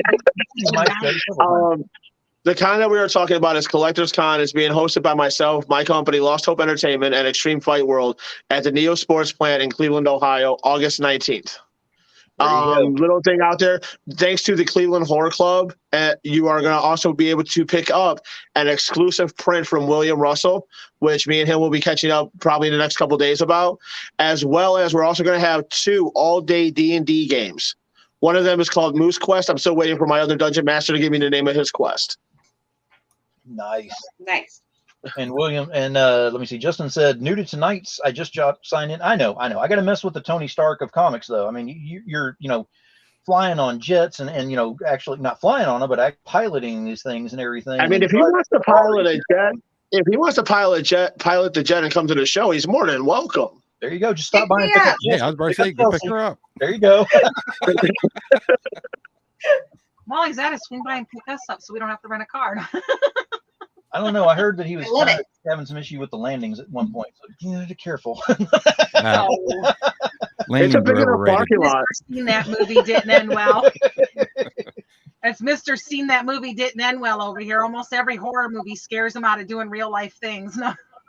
Well, just in things where you can't see the bottom of water, or you're dealing with a lot of hillbillies and you hear banjos, stuff like that. That does. I mean, wait a minute. Wait, hold on. You're in Tennessee and coming to Cleveland, and you're scared of banjos? Yeah. He is. I tease him all the time about it. I'm sorry to put it out there like that, but I mean, come on, bro. Look, he went door dashing with me. I think I told this story once before. He went door dashing with me, and we were out in the middle of nowhere. And as I got out of the car, I told him, I said that we still had cell service, so he could call for help if the banjo started playing. And then after I stepped out of the car, I peeked in and I said, but however, I'm taking the phone with me. And I left him alone in the car. Yes, you did. No, you needed to hit him with the whole, I'll be right back. She did. And I told her that was bad form on that. And she laughed. She goes, I don't ever believe in those. And I don't ever watch those movies anyway. I was like, but I do. And so knock it off. I watch those movies. I just choose. I just choose to not let them control how I live my life. Exactly. Benjamin, I would play around with that. I would just. Between us is I'll get that to you, Benjamin. Look, the difference between us is he's one of these ones. He watches these movies and then he's precautious and doesn't want to do anything that reminds him of the movie. Me, I figure if I die today, at least I enjoyed the life I had. Final Destination is the only one that did that for me. Yeah. The Final Destination is the only one that ever do that for me. And it makes it even worse because I've never been on a roller coaster. And this year before the show, I promised Sophie and Justin again that that's going to be one of the things I do for the first time. And I am absolutely terrified. See, Final Destination didn't even faze me. We got to live stream that. No. Yes. Look, Final Destination did not even faze me. I will still drive behind a logging truck and not even move. No, never. No. If something goes down the drain where the garbage disposal is, it's gone. I'm gone. Exactly. Wedding ring, I don't care. We'll get another one. See, that's what a circuit breaker is for. You just go to the fuse box and turn the circuit breaker off. It doesn't matter. Exactly. Listen to her. Hey guys, let me jump off here, man. I'm gonna go grab some more Tylenol, ibuprofen, or something. No, you're good, buddy. All right, feel better, man. Thank you again. Later, Ryan. I appreciate you guys having me on, and I'll chat with you here in a day or so, Tim, about that, and I'll get that stuff knocked out. But nice seeing you on everybody else, and I hope you guys have a wonderful night. All right, thank you, man. Appreciate it. All right, thank you. Yeah, so I pick on him all the time. But so that means when I finally meet you, Phil, I'm gonna have to have at least a banjo song queued up on my phone to play. Oh yeah. No, look. No. Hold on. To bring the banjo song when he's in the ring. Hold on. I'm gonna go on par with what Lady Trish just said. His entrance music is just gonna be a banjo play, and it's gonna be from the Hills Have Eyes. No, too close. No, it's just in Ohio to Tennessee. That's not very far. It's the state in between. They'll all be jumping in there. No, we're not having that. No.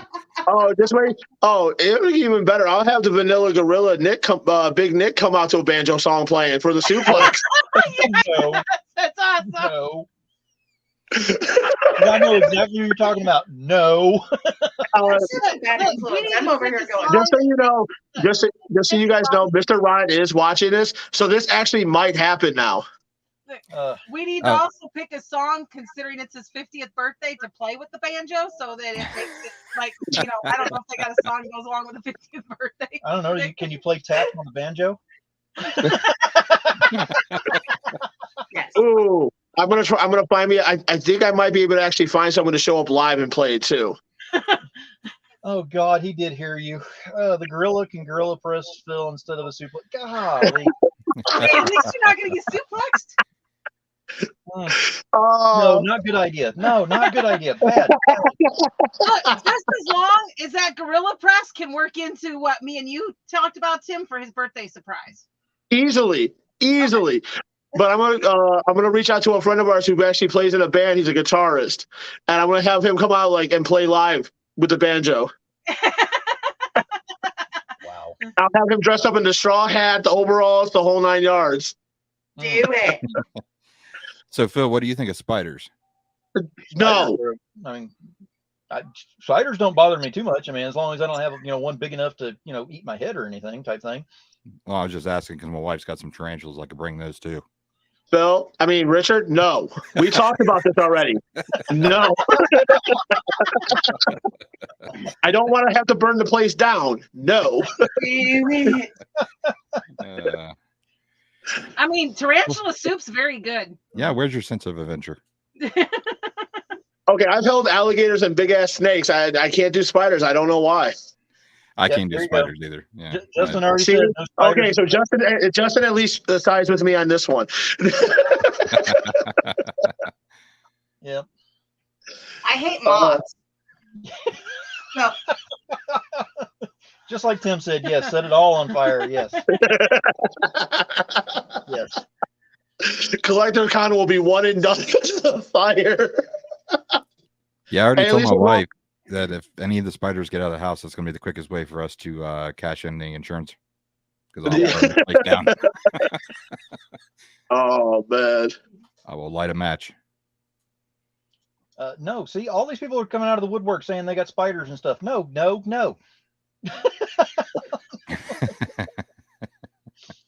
Oh my gosh.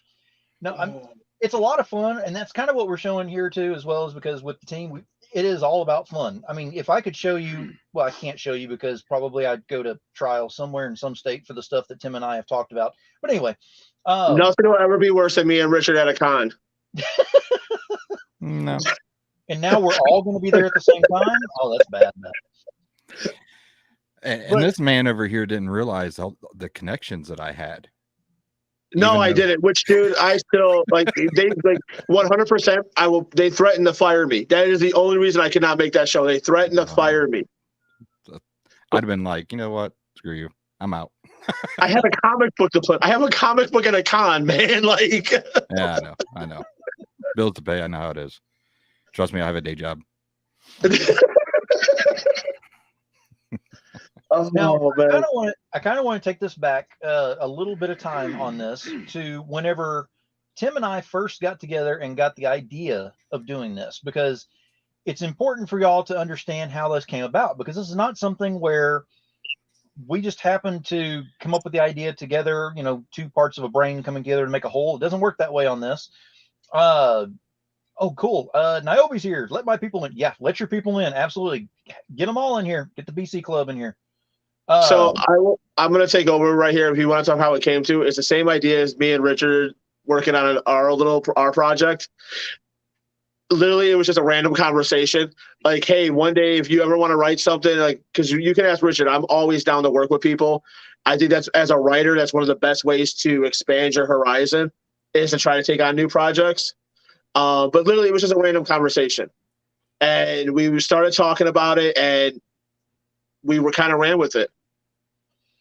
And it was one that I had you on my show as a guest, and we talked afterwards in the green room, and something just clicked with us. We just started talking about some stuff, and then it just started going to where we were talking about, different ideas that we had. The story of how this kind of came about is my story that I had in my head that was, 30 years ago now that I had started writing in a novel form. And most people that have watched my shows know this story, but I backed it up on not one, but 2 external hard drives. I had 2 chapters left to finish this thing, and both the hard drives corrupted. I lost everything. And I always get the same response from everybody is like, "Oh," and it was a gut shot on that one. And I could have gone back and tried to rewrite it and figure out what's going on. I'm getting older, so I'm not remembering quite as much that's in there. And it just made more sense that now that I'm in the comic industry and doing the shows and doing the stuff that we're doing with the business and everything within the comic industry, to do a comic. So whenever Tim approached me and was like, dude, I got an idea. That's usually where these things start, is where Tim would send me a message and say, dude, I got an idea. And that usually just kind of spiraled into what all we've come up with what we're talking about tonight with Voices in the Dark. And I will say this, folks, and both Phil and Richard can attest to this. The worst thing you can ever hear from me is that I have an idea. Oh, I know, because half the time I look at my phone, I'm like, oh, Christ, what is he talking about now? That's what Tim and I are alike in that regards. Phil dreads every time I shout out I have an idea. Like, and then literally telling me that I have an open world where I can come up with stuff and not trying to rein me in is impossible. Richard can attest to this one. Just trying to get me on a linear path and not veering off to the left or the right. Oh yeah, it's like herding me and Tim brainstorming together. Oh God, no. Yeah, it's like herding cats. No, because this is where we get the ideas of, suplexing and whatever they got with the birthday thing. And there's a cover that we're not even going to mention on here right now. If they thought about doing that, is not going to happen on this one. That probably is going to happen. Oh, the Crybaby TV? Yeah, it is. The what? The birthday Crybaby chibi? Yeah, that's actually happening. Yes, yes. Either that is going to be that, or it might be an exclusive sticker at the con. It's going to be. And I have a creator to do the chibi covers. He's already agreed to do the wedding one. I just got to get payment over to him for it. But he can also do the con one. I can just see Richard's face turning redder and redder, and when our project comes out, I can only imagine the rules and limitations of what he's going to allow me to no. Oh yeah, dude, you're going to be. Yeah, see, it's gonna be locked down. Crybaby TV one is, this is all things that me and Tim were brainstorming. That's why I said you don't want to let me and Tim loose with the brainstorming. But see, Richard, this lets me get it out of my system. Yeah. Now, I just want to bring up something real quick. I just want to make sure that, because Chelsea's been very quiet and then drawing much faster while we've been talking about a Crybaby chibi. I just want to make sure that that's not what's being drawn over there right now. I'm not even drawing. I'm painting. I've been working on a commission, and I'm at a point right now that I'm just like, okay, I need to stop playing with you. So, share that again. My wife would love that. Nice. She loves sugar skulls. Oh, I do them all the time. Give me your address. I'll send it to you. Now, Larry, are you talking about a link as far as like to get on here to get on with us to talk? We're kind of at that point. If you want to jump on and join us, you're more than welcome. And that way you can kind of interview us that are on here about the book if you want to. So I can send you a link if you want, if you're still here. I just got to say this. I just got on. I don't know much about it. I do got to say this just to point something out to Phil. How do you know that's not tied? The Crying Chibi's not tied into the tarot card in Richard's style. Huh? What? Because I'm dumbfounded. That's how he knows it's not. I just had to do that to him. I mean, come on, man. I've seen 2 different covers and 2 different pages that I have not seen till tonight. And I will say this to Chelsie, that painting behind you on the wall will be coming home soon. Yay! Not only that, but it's so easy to mess with Phil. It's safe. Mm-hmm. It's so easy to mess with them. And I will say also that painting needs to go. We need to have that available so that both of us can sign it, so we can have that in your possession as well, Tim. Oh, it will be. Okay. It will be. So it'll be triple signed. It'll be me, you, and Chelsie. That'll be just like gold right there. That would be badass. Yes, and anybody that's interested for stuff later on, especially when it comes to the con and stuff like that, I am in talks, waiting to hear back from CBCS. Yes. For stuff, because I do want to get I am working to get my company registered and myself. Yes. Because there are multiple artists and covers on this that I do want to have for myself. And I will say this, folks, like everyone's talking about, like, I know we're having fun and everything, but there's covers on here that I want. Like, I cannot wait to have this set. And I really don't, outside of like prints and stuff, I really don't keep a lot of stuff for myself that I've worked on. Yeah, it's definitely been a journey going through this and learning, how all this comes about on my side, and then working with Tim on this and coming up with the ideas and seeing how an idea in your head goes to this. We're to this point now where we're showing off covers. Tricia and I just mapped out most all of the tiers. Yeah, all the tiers. We've already got the tiers mapped out and the stretch goals and everything ready to go to put the Kickstarter together. Yeah, so we're gonna be going over that. Can I get that? Do what? Can you send that to me? Well, yeah. Oh yeah, we just did that. We literally worked on that last night before we went to bed. So. Oh no, Tim, we're gonna surprise you with that one on May 30th. You can see that one too. Oh, hey, Phil, can you make sure that I'm on the second tier? On the second, not the first. Because you can't be on the first. You need to be on the second tier. Oh my, dude! You know what? I'm gonna run with this. When you come into the con, you're gonna be the second table. Oh Jesus! Do it. I love it. You've got a theme. But we said the tarot card was the second tier. Chelsie. We knew it. See, there it is. Yes. Yeah, because Chelsea's the first tier. There you go. Oh shit. So yeah, it was already destined to be. I'm sorry, Richard. Tim set this up the way he did. It's story of my life, homie. Story of my life. I had nothing to do with it. Oh man.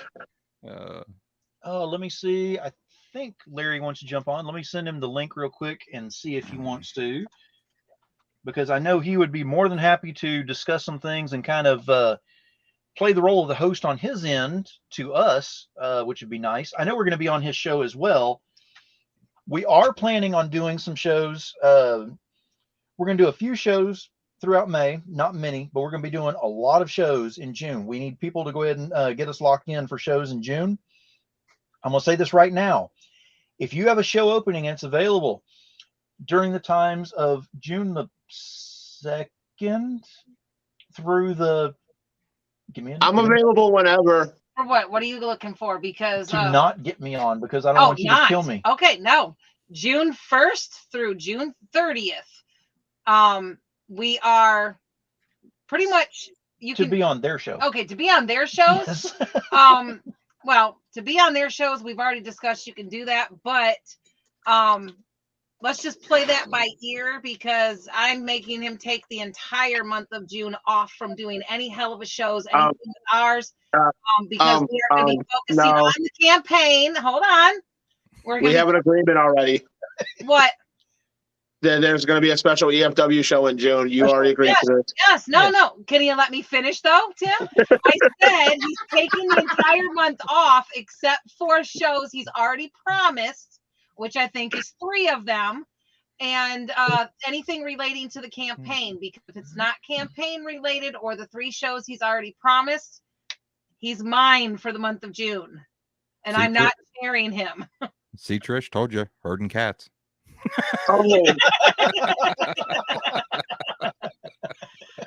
It's bad enough I got to share them the first month we're married with the campaign. I'm not sharing them with everybody else. Hey, Tim, can you blink? There we go. There you go. No, I had to respond to something real quick. We had one of our watchers kicked off for talking about suplexing Phil. We had what?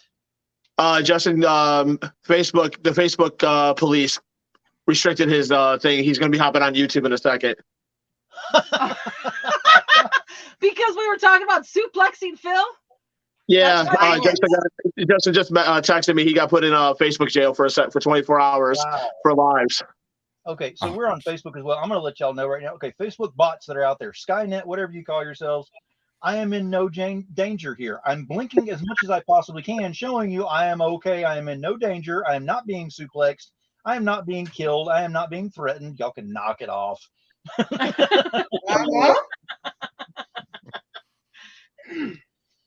All right. So looks like we're about to have a BC raid, because I'm starting to see people popping in here. So we got Max is here. What's up, Max? What's up? So, I mean, it's only fitting, since we're talking about the release of the campaign and talking about Voices in the Dark, we can't say that without saying what the day is that's involved in there as well, because May 30th is Max's birthday as well. It's Atrocity Press Day, and it is my birthday. There you go. Now, The rate is Phil, when on. I said give me the link, I didn't really expect you to give me the link. You know? Holy shit, he did it. Let me in here. Holy I mean, Wait, you're wait, more But wait, now welcome- that you're you still did, the we force come to was crash really the here? party. You know. I mean, you're more than welcome to our shenanigans. I mean, Yeah. No, you haven't seen our shenanigans. Phil Evil oh, knows. I have. shenanigans. Phil knows. He's watched the show. Brilliant. Phil knows. Oh well, then. No, we went through and we showed some of the covers, you know, reveals and stuff like that on there. We've been talking about some of the campaign stuff that's available that's going to be on there, and talking about how we're going to be bringing up more attention on this throughout the month of May, leading up to the May 30th launch on there. Max has already said that his birthday wish, he wants us to be fully funded on his birthday. So That's right. we're sticking to that one. There That you go. needs to happen. So these fine people, Tim, Chelsea, and Richard, they're all part of your book. Yes, they Yeah. are part of Team Voices. Yes. Okay. Chelsea I'm is the our. second choice though. Oh my! So we gotta catch them up to the story now. Chelsea is doing our trade cover Yes. for Voices. Richard was announced tonight as our tarot card cover. He was gracious enough to come in and take over because we had an artist that the timetables just were not working. So Richard has deemed himself the official second choice. Mhm. I didn't deem myself. You did.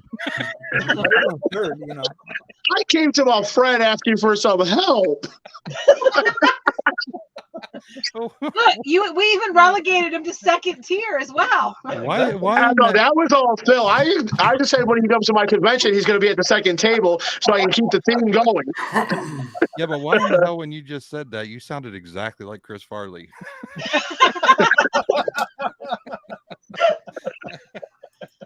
I came to a friend for some help.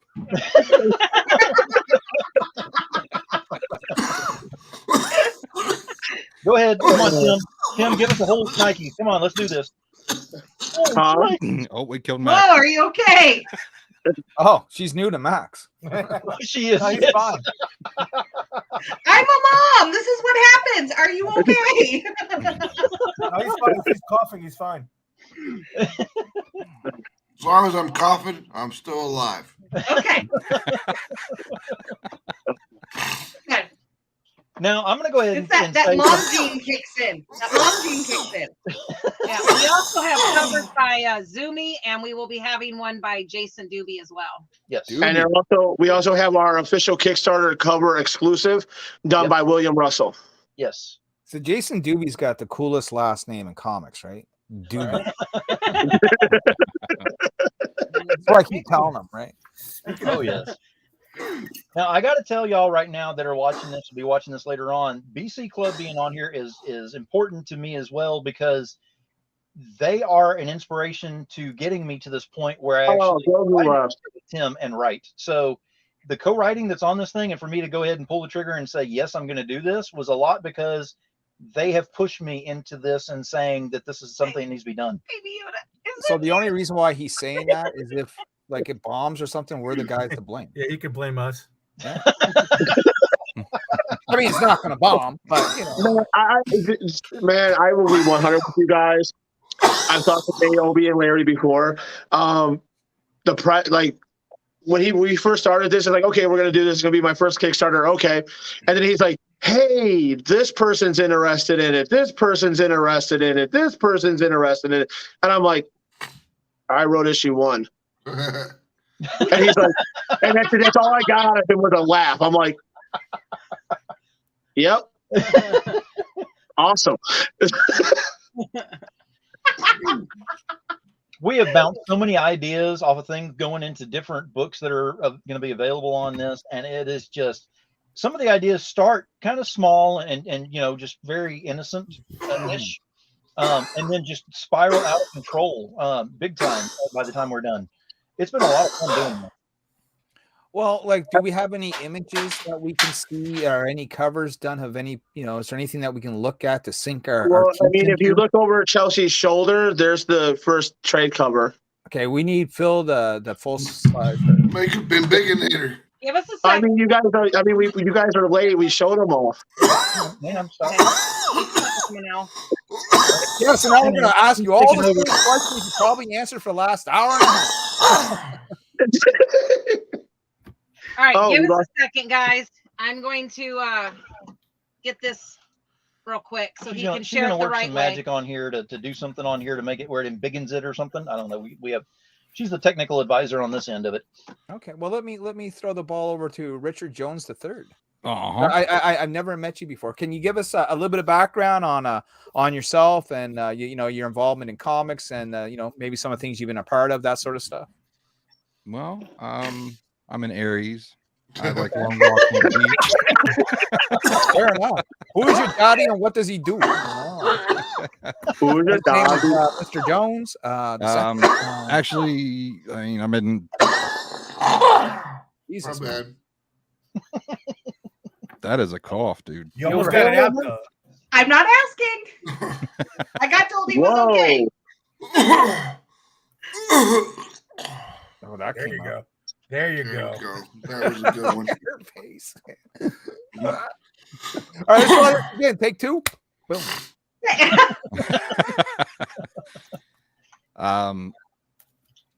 She's No, going I've been an artist ever since I was a little kid. Got out of it around probably when I graduated high school. Got into graphic design, and then about 3 years ago, got back into drawing. Okay, what brought you back into the fold? This is a question I always love asking people because I either get like three different answers. Either they were watching videos on guys making comics, or it was the pandemic, or it was, you know, they wanted to do it with their kids and their family, sort of thing. Usually those are the three most common. It was kind of the pandemic, and I talked to a friend of mine, Adam Fields, at a con, and was kind of picking his brain a little bit. And he kind of lit a fire under my ass. Adam Fields is good people. Oh yeah, Yeah, Adam I is met a cool him on a dude. few streams, so he's a cool guy. Um, Talented as hell. oh yeah, Yeah. but yeah, it was him and the pandemic actually, because I lost my job because of COVID. Same. Then after that, I just got tired of working for people. But now I got another day job where I'm working for people, so you know, kind of have to pay those bills. With our comic book dreams, man. Fuck, you know what I mean? Yeah, I mean, Right. yeah, when you got a $1,600 house payment, Woof. and, you know, Oh my god. $200 electric bill, and Right? So lucky. 16? yeah, Lucky 16. bastard. You lucky bastard. They ain't lucky to Oh, me. wait. I hate 16, I hate paying that. 25. 25. 25. Yeah. I'm at 800. I want to know what Richard's art style is like. Here, I'll show you. Lovely. Nice. We're always looking to poach artists, right? You know. Yep. All right, hang on. Let me give them both full screen. Yeah. Yeah. There you go. Right. That looks good. Yeah, here's the pencils and the inks for this. This is a cover called for a book called Roadkill Rampage. Yeah, I heard of that. See, I appreciate the fact that because I do that too a lot. Sometimes I'll draw something, and do I have something hanging? I don't have something. I'll draw something, and I don't want to ink it. Like I want to ink it because it's got to get inked. But I like the Take pencil. my big face off here. Stage fright. But I like Yeah. the pencil so much, I don't want it. You know what I mean? So okay, I'm light boxing this. Phil's not paying attention. Phil, get him off the Titantron. I'm trying to, but someone else has got the controls right now. It's my show. I'm not second choice anymore. See, there's an ink version and colored version of this same exact reason. I don't want to. I like the pencils. You know. So yeah. Well, I do that mainly because I mean, I'll do the roughs on an 11x17, and then I'll scan it in, turn it into blue line, and I'll do the pencils over top of that, like really tight pencils. Mm-hmm. And then I'll do the inks. I'll scan in the pencils, turn it blue line, and do the inks over top of that because I like to see the transition. Yeah. You know, and a lot of other people's like to see the transition as well. So I feel that. I was assuming maybe you were like doing a light box, like you would draw it, then light box it, redraw it again, and then ink over the sort of like the redraw or something. Right? Nope, I just scan it, turn it into blue line in Photoshop, and print out the blue line.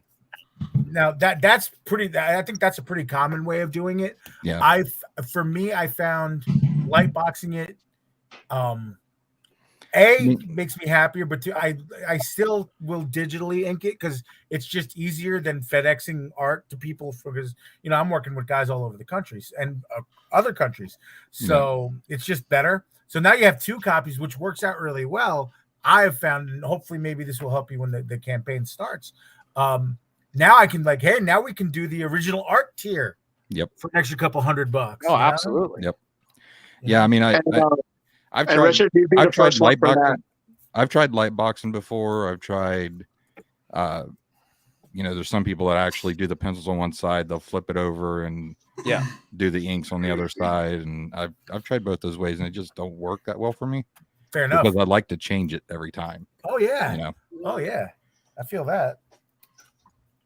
Now, Chelsie, you too are an artist, you were saying? I am a painter. I actually own a comic book store, and that's kind of how I got into comics. Really? I mean, I've always been into comics. Yeah. Yeah. You just opened up the door to a whole bunch of more questions. Yeah. Ask away.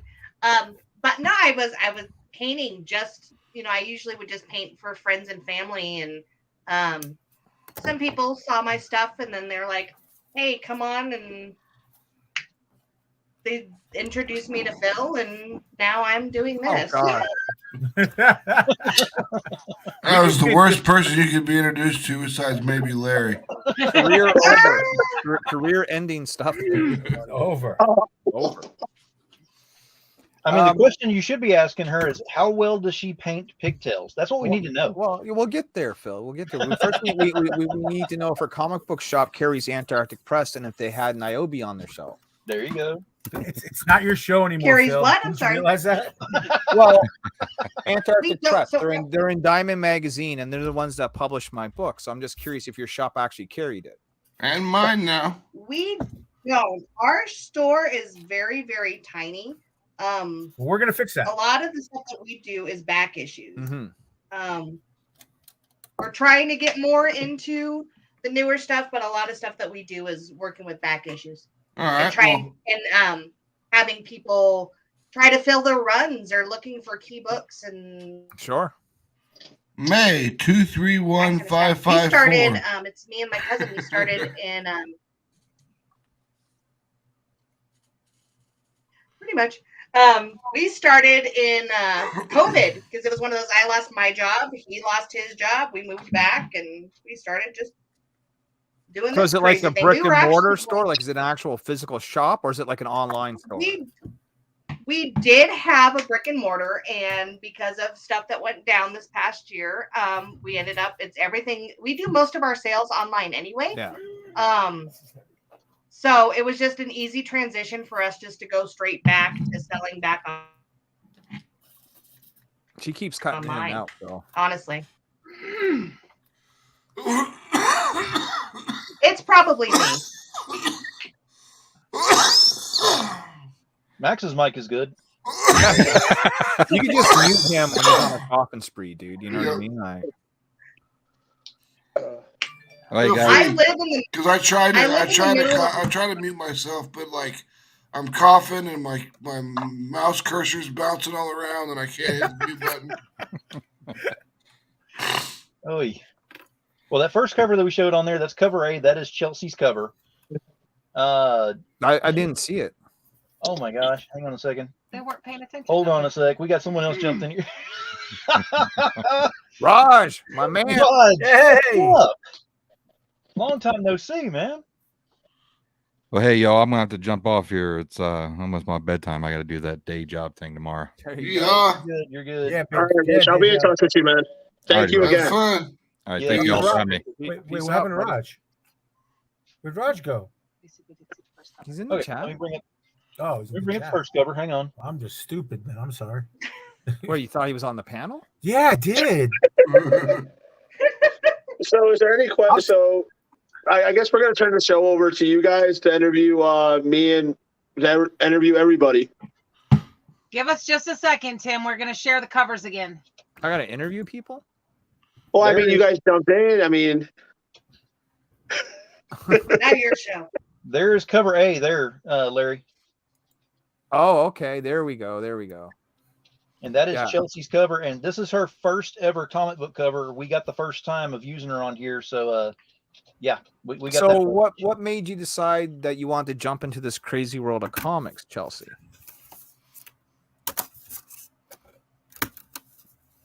She's answering. She's on a delay I've or always something. loved comics, and I live in the middle of nowhere, so my connection always sucks. You are prepared for what's to come next, right? No. Well, it's just when you're in this crazy world of comic books, you know, one of the things that's going to happen is you're going to be on a lot of shows just like this one. Because everyone's going to want to talk to you, and you got to promote the book, and you got to get it out there, and, you know. Promote yourself. That I don't mind doing. I am good at talking. Promote yourself. Don't forget to do that. It's getting me to shut up. That's the issue. So. Oh, she's perfect for our stream then, right? Possibly. She definitely is. Trust me. I've seen No, some she's- other stuff she's worked on before. No, but she's a mom. I don't want her to listen to what we do. Oh, trust me, I'm not that kind of mom. Okay, you're I've the talked cool to Chelsie mom. a few times, man. She's sorry. God She's the damn cool it, mom. Max. Half the time, my kids are just like, "Mom." I'm like, "What?" Oh, so you're a mom like I am, one that loves embarrassing the kids. Absolutely. Tim Absolutely. Ingram, how did you get involved in this thing? Huh? Huh? How did you Oh, get you were involved talking in to me? the comic book? Yes, I said Tim Ingram, right? Yeah. So, how did I get involved in this comic book or just in general? No, with Phil, Demon Phil, with this project that we're talking about. Literally, it was a random green room conversation. You know how he likes to talk to us after the show, and we started kind of just spitballing some ideas. He found out that with Lost Hope, we're looking to do some different things. I was looking for a project to really work on as the first thing for my company to put out, and I kind of approached him with that. We spitballed, and it just kind of blew up from there. Again, literally, it was just a random conversation. And again, what's your role in the project? I am the co-writer. The co-writer. Okay. Yes. So, So how does that work? No, hold on. Now. How does that work? Like, do you and Phil just get together in an off-air chat and you guys go over who actually types out the script? What's the format you guys are using? How does that collaboration actually work? Okay, so it starts off with we came up with a general idea of what we wanted the show to be about, because the idea behind the book is that it's a late night supernatural talk show. Okay. We decided on who the guests were going to be, and from there, I kind of looked at it as like, I know how I've wrote with people before, and you can kind of step on each other's toes. So I was like, let's make this more interesting because I want the guests to sound different. So the idea is that we both come up with the idea, the theme, and I took the primary writing on issue 1, sent it to Phil. He gave me back his ideas. I went through, I edited it. Trish went through and was kind enough to do our full editing for us. And then, so I do issue 1, he has issue 2 and 3, and we're going from there. Now, who does the like when you guys co-write? Like, is one guy writing the dialogue while the other guy's writing like the description, or are you guys sharing all that sort of stuff? Like I'm so confused to how. It's like I find like if I'm co-writing with someone, you know, I'm not sure how that would be done, right? Because, you know, So pretty much I wrote the first script like I was writing my own stuff. Okay. And then I sent that to Phil, because the host of our show is Demon Phil. So I was like, I needed him to fill in some little nuances of how he talks and stuff like that. And then he went through, he edited it, shot it back to me, and we just kind of bounced the script back and forth like that. Okay. Yep. And then now, how long did that process take? About before you guys were month. like, you know, happy with what you had and like, okay, this is good to go. And 2 months. 2 months. Okay. Yeah. And how many About pages is the first issue? 23. 23. Okay. So you do know you need an extra page, right? No matter what it is, you have to fill it because a book can only be printed by things that are divided by 4. numbers. Yeah. No, I got it. All right. That'll be the intro page. Yes, that's me. There you go. Trish, is this a crazy world? It is. Like you're in this whirlwind now, right? Yeah, I mean, I came in, didn't know a thing about comics before meeting Phil, and here I am 2 years after meeting Phil, and I've edited my first comic book. So, and I've actually only read, what, 2 or 3 comics so far since being Now, there. when you mean edit, right? Walk me through the things you would do during the editing process. Okay. Are you just like correcting spelling and grammar, or is it more in depth than that? It's more in depth than that. I don't just correct grammar and spelling. I handle proper punctuation, all of that stuff. But I also go in and I look for opportunities for foreshadowing. I look at areas of, and here's an example. When they were doing it, there is a section in the book where there is a flashback. Mm-hmm. And as I was going through it, the conversation that was going on, the narration that was going on, did not match with the flashback. They were narrating the flashback instead of having it in first person. And so I had to correct and change that. So I look for errors like that in the script as you're writing. I look for the flow to make sure that the dialogue flows smoothly. I will actually reword the dialogue to make it more concise and easier to read, so that there are no redundancies in the wording and the way things are done. So I go quite a bit in depth with the editing. Mm-hmm. Now, how long did it take you to go through their script, and how bad did you bash them over the head with stuff? No, their script was actually pretty good. The only, like I said, there was quite a bit of typos and stuff like that. Of course, there is when you're first writing a script. Oh yeah. But the only major thing I saw that I actually had to change is, like I said, there were the part with the flashback. I needed to make sure that the wording flowed properly with the flashback. And then there were some areas where I had to actually change the order of the wording to make it. A lot of times when you're writing and you're jotting down things from your head, it sounds good, but then when you speak it out loud, like in conversation, there's a different way it's said in spoken versus written. Yep. And with a comic, the words have to sound like being spoken. So I had to rearrange the sentences and change some of the wording so that spoken dialogue flowed better. But aside from that, that was the only changes I really needed to make in this script. They did a pretty good job with it. But I think overall it took me, I went through the script on 3 separate occasions. The first time I went through it, I sat here for about 3 hours combing through the script, making sure that, I didn't miss anything. And then I took about a 2-week break and then came back at it and looked at it a second time. And then again, the third time, and I think between the second and third time, I took a whole in between.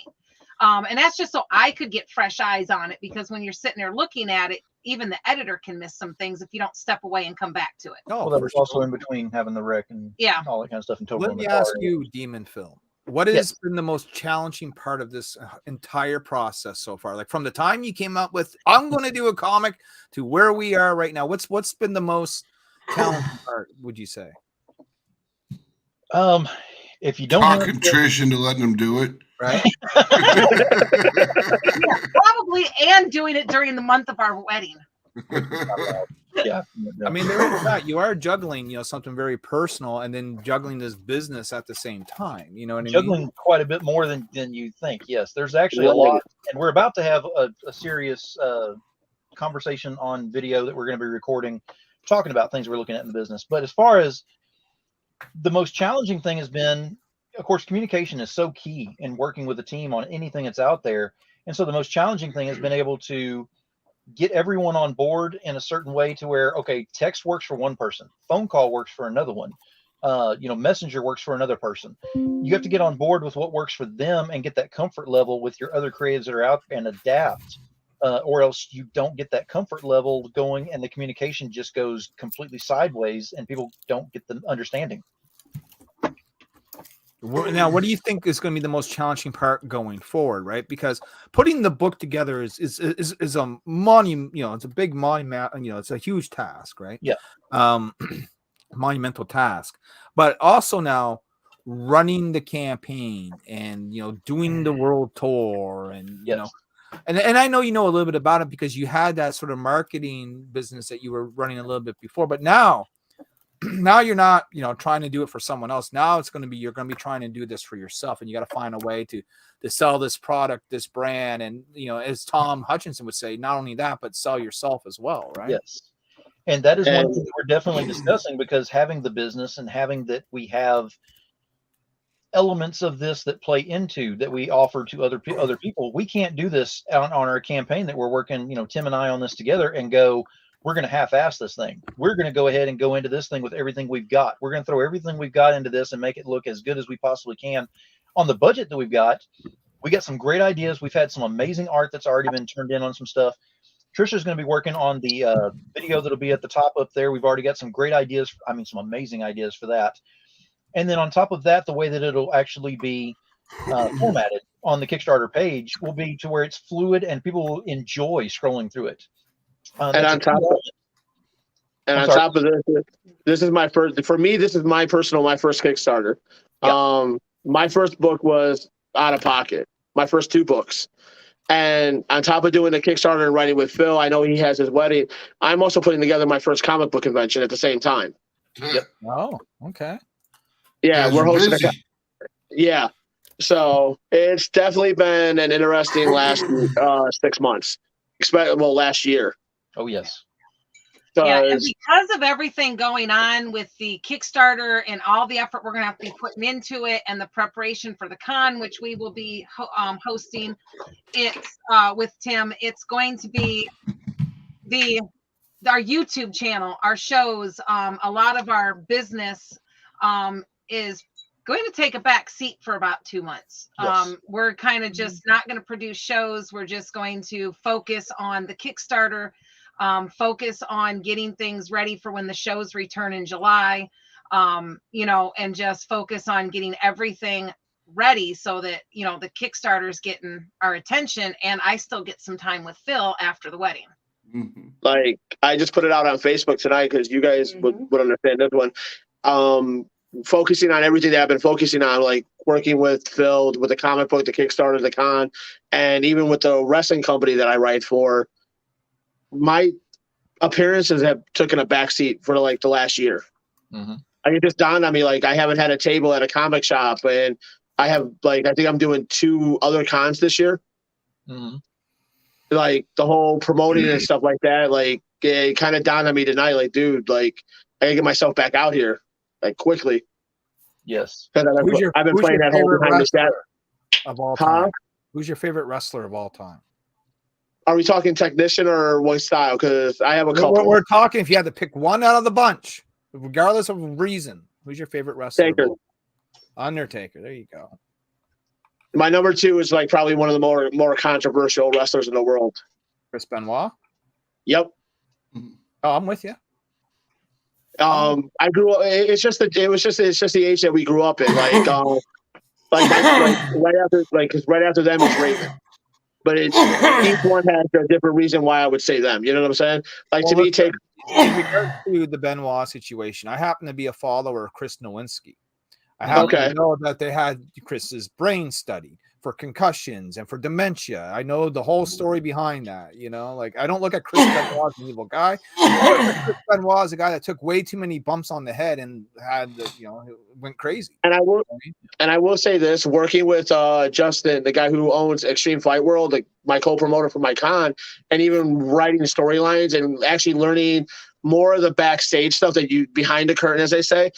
The respect level that I had for wrestlers is now even more monumental.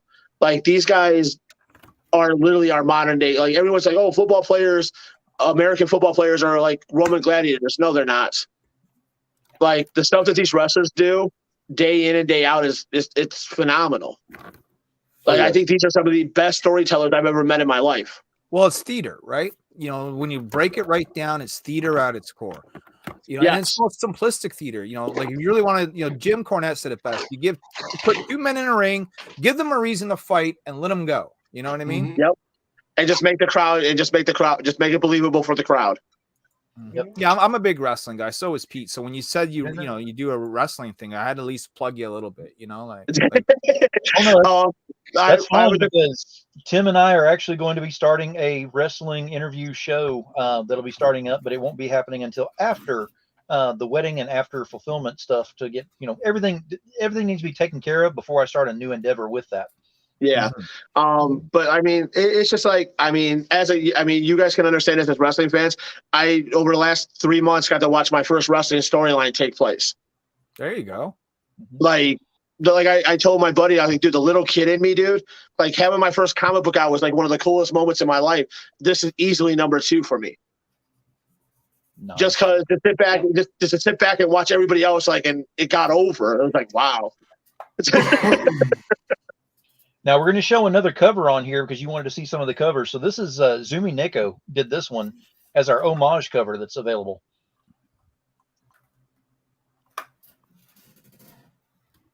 Oh, okay.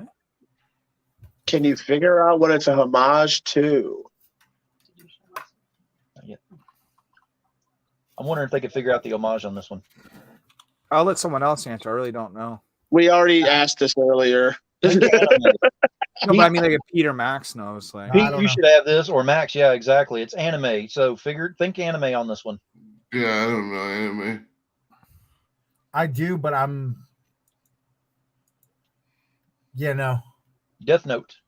That's what I was thinking, but it's the horns. Well, I mean, I have to represent. I get it. It's and you'll see. Sorry. I will say this: as the stories go on, you will see more of that aspect of our host come out. Yes. Oh yes. There are, the cool thing about the series that we're bringing with this, starting with episode 1, is that you're going to start learning more about the host, about the studio, about why it is supernatural in terms of why the people that are there and things like that. It's going to answer things, but you have to be on board for the entire ride to figure things out. It's not going to be represented to you right at the very beginning with episode 1. You have to actually go through the series and pick it apart little by little. And I want to go ahead and show the last cover that we have available to show right now, which is by William Russell. And this is the Kickstarter exclusive cover. And there it is right there. Cool. Yeah, I like the curtain. William Russell, the one that does Psycho Sal. Yeah. So it is a beautiful cover that's on there, and that will also the image in the circle there will be actually one of the stickers that we'll have is a hollow foil sticker that'll be on a backer roll.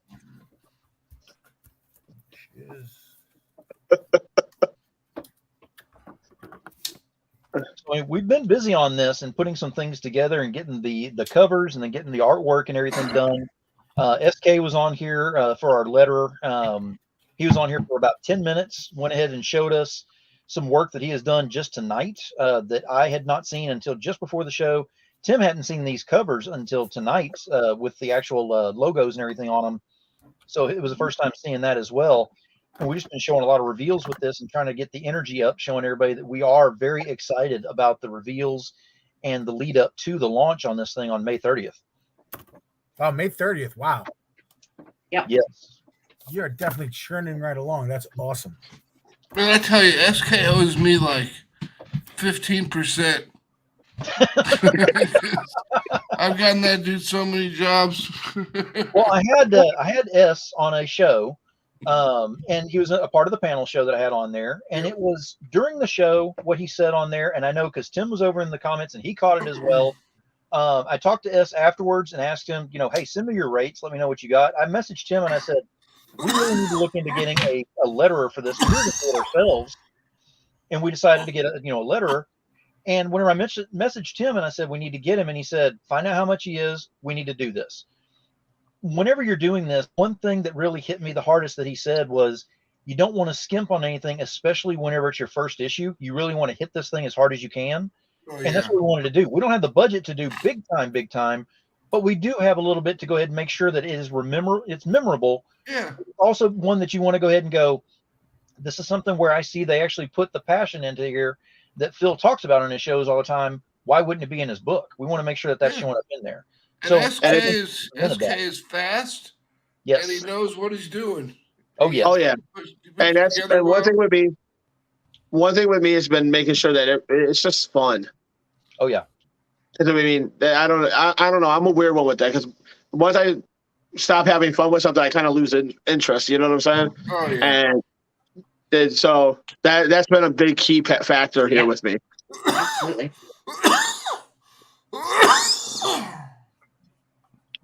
Now, one of the other really cool things I wanted to bring up as far as Tricia is concerned with doing the editing and stuff, since she doesn't have a heavy background into, dealing with comics that much, with reading them and paying attention to them too much, she's only read a handful of them that she's paid attention to that are in my possession. But whenever she looked at this thing, she was able to look at it through fresh eyes that way. It really changed how I saw things whenever she showed me her perspective afterwards. It's something that Tim and I look at going, man, this looks great. We're ready to go. And then we give it to the editor and she looks at it and she goes, it's great. It can be even better by doing it this way. It's not a matter of something's wrong. It's a matter of, through her eyes as a new reader, a new backer, a potential new, Voices customer that's out there, this is what she saw into it. And that's what we need to have on there. And that's why I'm incredibly happy that she's actually a part of this team with us.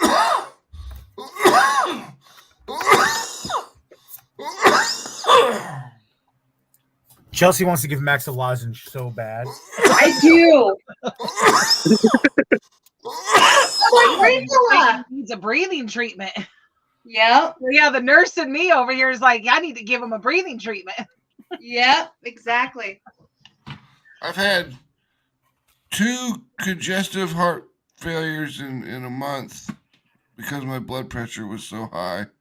Oh, that's a couple months ago. Yeah. So. Yeah, I have congestive heart failure myself, so I know how you feel when that fluid builds up. That's rough. Yeah, and you can't breathe. You're like. Exactly.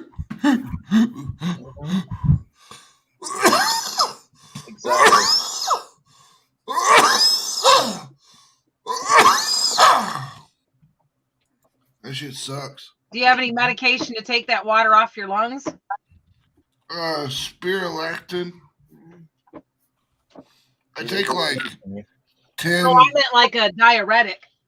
Yeah, spirulactin is a blood pressure medication with a diuretic built into it. Okay. I've heard that name of that medicine before, but I wasn't quite sure exactly what it was.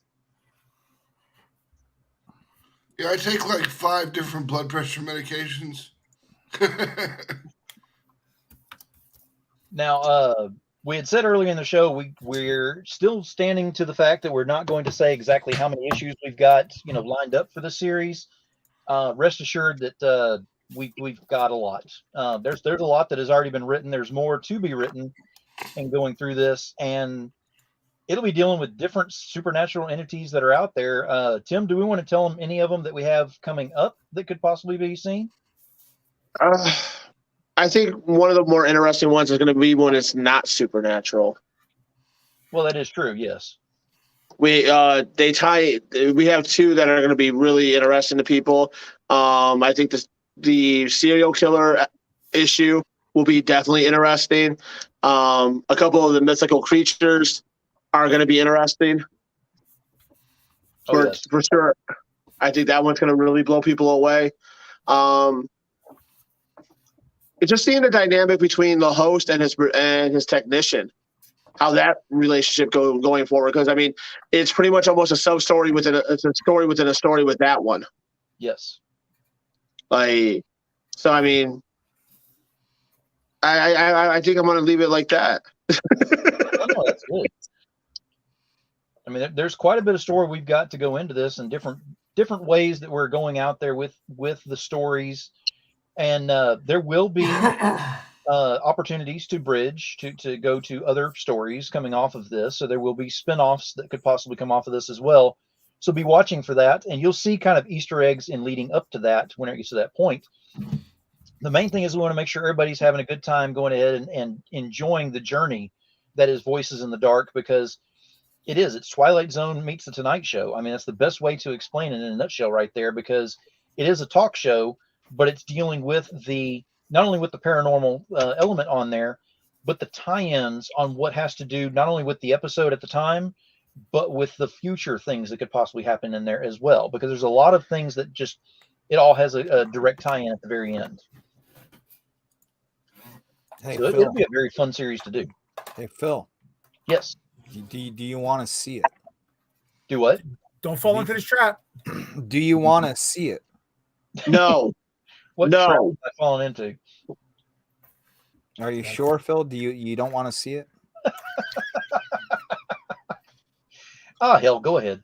All right. Is it? No, I mean, let's see. I'm not gonna have to lock it down as 18 and up only, right? I don't think so. We'll see. We're going into NC-17 now. He's gonna. Oh, that's the wrong yeah. screen. We're looking at the wrong screen, though. Hold on, I shared the wrong screen. Oh. But Hey, that was cool. just so you guys know, man, me and Phil have pretty much with these issues, because when you take the lead, when you have your issue that you're the lead of, you're kind of in charge of the covers too. Yes. And going forward, me and Phil have kind of started a competition with the covers. So what you're looking at here is a sneak peek preview of my Kickstarter coming up next week. Nice. That magic cover, man. Right, so this is Niobe, the cosplay editions, where Niobe's cosplaying as some of our favorite ladies from the X-Men.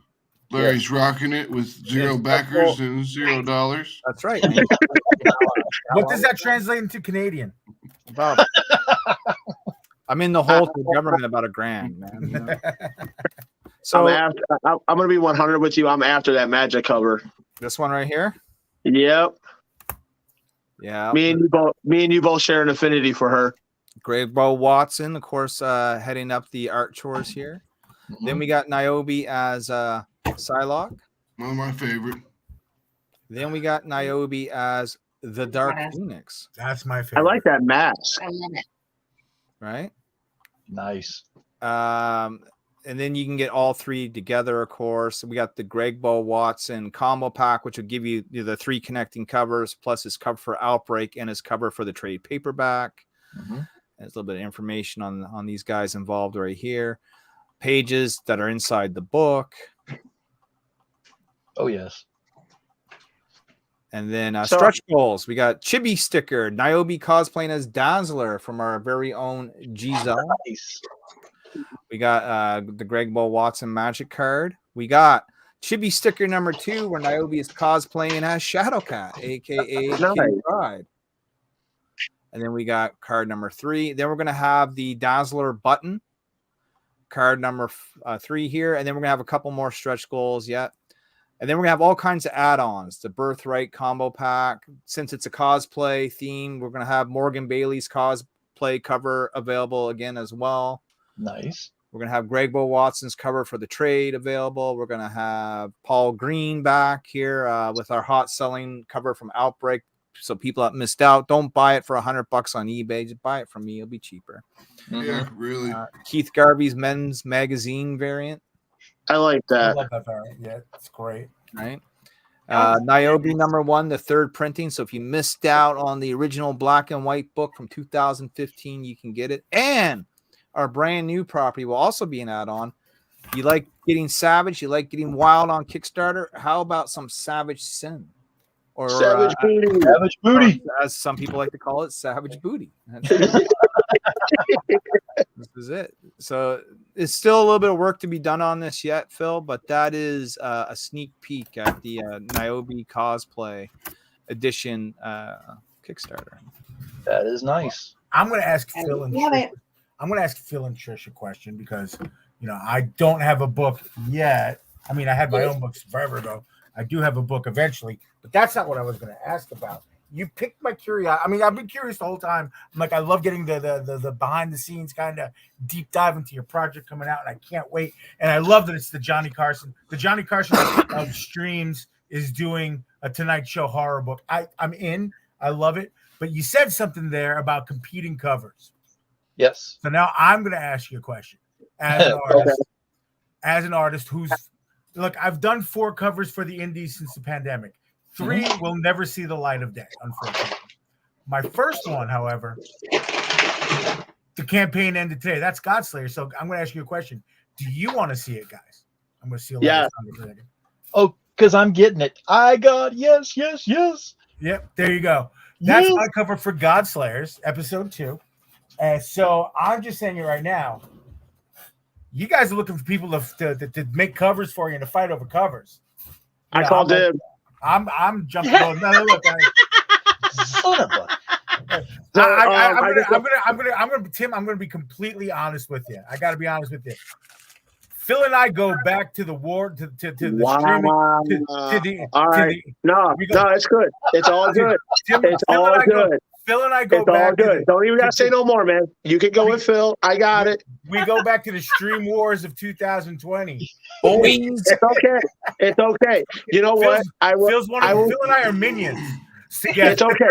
I will step to the side for 2 reasons. For 2 reasons here, I'm going to step to the side. 1, your guys' pass. 2, I don't get to come back till issue. What is it? To issue 4. Correct. Well, look, I got 4 and 5. Now, see, the one that Phil needs to worry about, I'm being 100 because I'm not telling him none of my plans yet. It's issue 5. Well, look, I'm not getting that deep. I'm not getting too crazy. It's all fun and games. But Phil knows, and I wanted it out so it could be recorded, so it's factual. Phil, I am at your service if you need, even if it's just a guy. Listen, could you just color in this corner? Yeah, I'm your guy. Whatever you need, Phil. You know that. Pete, I just need you could you rub a little red on this and a little crayon on that? Okay, cool. I got you. Whatever you need, Phil. I kind of got an idea. Hey, Phil, I hate to tell you this. I do got an idea for you already. For who? What? For him. Okay. I'll tell you later. Okay, cool. Now, I want to go ahead. I want to give props right now because Pete's kind of playing this into the fact that, yes, he wants to go ahead and do a cover for us and everything, which is great. But I'm not going to downplay what he did for Gage right here on Godslayers 2 because look at that cover. That is awesome. And that will be in my possession whenever it's fulfilled. I will be getting that cover because as soon as I saw it on there, man. Cover. Did you know the 2 secrets about that cover, Phil? The 2 Easter eggs at that cover? Which would be number 1. I know about the top. Yes. Yeah. The top. Yeah. That's number 1 is number 1 really is. I didn't know it was going to be a cover when I drew it. Right. For him. I thought it was just a commission. So when he told me it was a cover, it was already done on. And like you said, I had to do some editing. It was already done it's basically black ink and water. that's all I used. Mm-hmm. Black ink and water. And it's on a 15 by 24 inch illustration board. And the board ended at the top of the ears, pretty much. So when he told me there was a cover, I'm like, oh crap, trade dress. Yeah. Okay, cool. Let me give me an extra week, Gage. So I went back to my graphic design skills. Took a night, had a buddy take a picture of it with his DSLR. It got a really nice camera. Got that into the computer, and everything from the ears up, not including the trade dress and the logo, because Gage did that with his guys. All that black and all those stars was done digitally for the cover. Nice. Yeah. And there you go. He's like, how did you do that? Did you draw another one? No. Well, yeah, but no. So, yeah. But like I said, all fun and games, all kidding aside. But like I said, you've had my back when not many people did, Phil, and I appreciate that. So like I said, whatever you like, I don't care what it is. Whatever you want me to do a postage stamp, I'm at your service. We will definitely have a discussion because I actually need to talk to you about Chibis anyway and things of that nature because I love your work with the other stuff you've worked on. And of course, you always have Chibis right there in front of you. We got some. Look, I was hoping to do, the nude cover of the host, but okay, yeah, we can talk. Hey, wait, hold on. I need you to send me a message because I do have an idea for you, Pete. Okay. There you go. You have Hey, to talk Tim. to the agent. Hey, Tim. I'm already on it, Trish. I think we're thinking the same thing. Poor Phil, huh? For the con? Yep, that exclusive sticker, Phil. No, I want it as a cover. I told you it's got to be a limited edition for his 50th birthday. A con exclusive cover. I do have one other question, and Tim, I may have asked this to you before forever ago. When and where is your convention? So my convention is in Cleveland, Ohio. Okay. It is August 19th at the Neo Sports Plant. Okay. I will contact you about that. I'm a convention guy. Okay. Okay. I was thinking what part of Canada you're at, because if you're on that I'm side not. of Canada, you're not He's that not in far. Canada. He's I'm not in actually Canada. on the I'm the one in Oh, I'm, that's in, the Niobe. I was thinking of Niobe. Yeah. I'm in the New York side of Canada.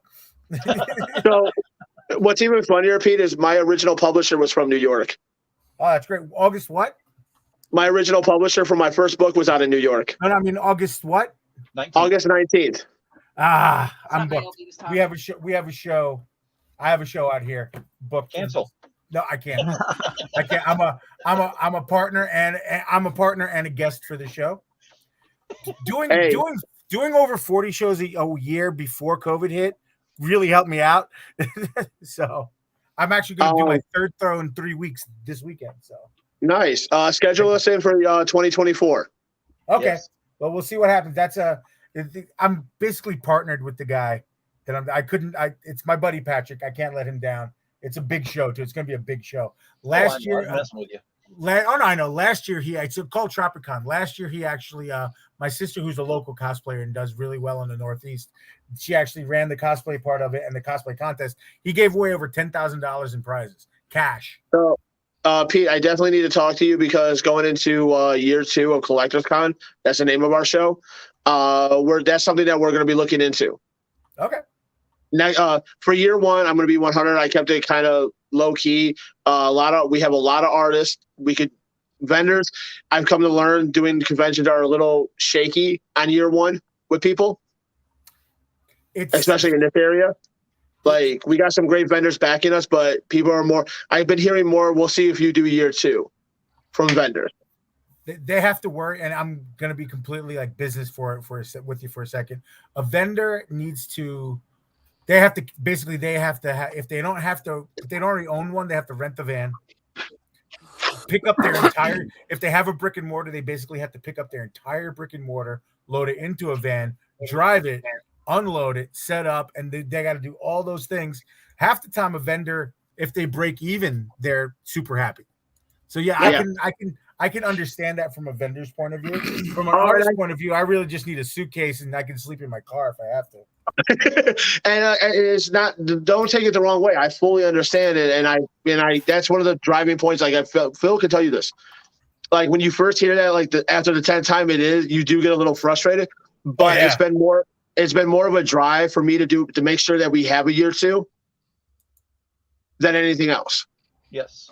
Fuck yeah.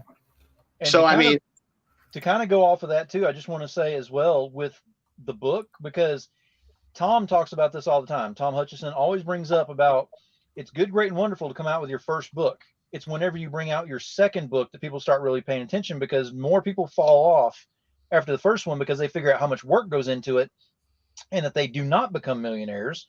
And so they don't come out with, issue 2. Tim and I are right on par for going ahead and doing issue 2. So whenever we fund with issue 1, this is not so we can sit over there and have a party and drink our, time away together and everything and just do that kind of thing. We're actually putting it right back into issue 2 to go ahead and make sure we have that one that'll be released later on this year. So we can at least have 2 of them pop out this year and y'all can get interested and excited in this and then make this a regular thing every year to go through with that. We want to do at least 2, maybe 3 campaigns a year on this. And my other project for this year, going back into the wrestling stuff, because I'm actually writing a book for Extreme Fight World. Yes, I'm writing my first ever action novel, which is action comic, which is based on a wrestling company. Yes. So I mean, there's lots of things that are going on there, but it's definitely showing the relevancy being in there, showing that we're not going anywhere, that we want to stick this out and be a part of what's going on in here. This means more to me than most of y'all know, unless you've really been paying attention to the shows. When I talk about the passion you put into your work, and that is the biggest thing to me, this is what we're doing right now. This is what Tim and I are doing, is putting all the passion we've got into this book that we've got here and then moving forward. And we've already got other things going. Issue 2 is already written. It's already good. We're just waiting until after the wedding and after fulfillment for me to start writing issue 3. And then I'll start going from there. And then, of course, Tim is going on to 4 and 5 there with that. 4. So issue 4 is done. Issue 5 is started. I'll be finishing issue 5 within the next 2 weeks. Exactly. So you can see we've already got a plan on moving forward with this and making sure that we've got enough material to go through the next couple of years, at least, is what we're shooting for, is what we'd love to do. And then forward even more, because there's more product going behind this as long as we see that everybody's enjoying this. But the one thing that we want to make sure that everybody understands is we're going into a book that's going to be a lot of fun to read. This is not going to change the world. This is not going to, change your views on things. We're not trying to shove anything down your throat. The 4 main rules still apply. However, there is talk about religion. We're not trying to convert anybody. No conversion. And Tim and I are definitely on page with this going across. So whenever you get a hold of this book, this is not an agenda book by any means. There is nothing in here that is going to set anybody off to the point where they're like, we knew that's what you were planning on doing in the first place. No, because we have no idea what we were doing from the first place. But it's just a lot of fun, and we hope that y'all are going to have a lot of fun with it. And we're looking forward to this. And being able to have Chelsie with her first cover being on here, that is a huge honor for us, because my shows have always been about getting somebody who has passion in what they do but want to get their name out there a little bit. Chelsie now has her name out there. She's been on a couple of my shows. She's been on various other shows. She will be on a lot more shows going forward on this, talking about more of her stuff. Hopefully she'll get more work from this. Would be great. That'd be awesome. Well, yeah, we got the first one on there, and we cannot wait to get it, get you more stuff on there. Tim has got the original that will be getting in his possession here pretty soon. That's right above Chelsea's shoulder over there. So we're looking forward to seeing how far we can take this thing. William Russell's on board already with Team Voices. We've got Zumi Neko on here doing the homage cover. I could tell you what's coming up on issue 2 and who we've got involved in that right now, but no. But I also know Tom, so I also know that is exactly what somebody would say, and Tim's already there anyway saying no. So I'm not going to. We're just going to go ahead and play the whole, if you want to know more, you just got to stay on board for the ride, because it is going to be one hell of a ride. Well, we'll get you guys to all come over to our show here. I want you to bring your ensemble with you, Phil, and we'll do the deep dive. I want to do it after the project's live, though, so that anyone that's watching can just go in and back sort of right away. You know what I mean? No, absolutely. And I am truly thankful for that. You guys, trust me, I am. Yeah, man, we'll do it right, man. So when's the launch date again? May what? May 30th. May 30th. Okay. Yeah, May 30th. So that would be, actually, what is May 30th? It's on a Tuesday, correct? I think so, yeah. Are you working on a Tuesday, Larry? Yeah, I am, but we'll maybe try and get it done, like on Wednesday, Thursday, Friday night, something like that. You know what I mean? Because I was thinking maybe even live launch on there, since it is Max's birthday and everything too. Well, no, I'll be at work at that point. Like on Tuesday night, I work from 3:30 to midnight. So okay. But on Wednesday, I usually get done early, and I'm usually home around 8 or 9. You know what I mean? Yeah, no, that's no problem. If you're looking to launch in the afternoon or, sometime around then I'd just say go ahead and do that on your own. Don't wait for my show to do it. But it'll be at work. Yeah, we'll be doing evening. I don't like daytime launches, because whenever it ends, I want this thing to end where it has plenty of time. People can get home on the last day and have enough time to get on there and do whatever last pledges they need to do before it ends. Sure, yeah. So I got a video game question. Okay. Since Naomi is always streaming video games, are you playing Redfall tonight? Playing what now? Redfall. I don't even know what Redfall is. Oh, dude, it's it's almost. Remember Back for Dead? No. It was an Xbox zombie game. Oh yeah, I never played them. Oh, I never played any zombie games. This is a vampire version. You pretty much play with with a team of 4 going up against vampires.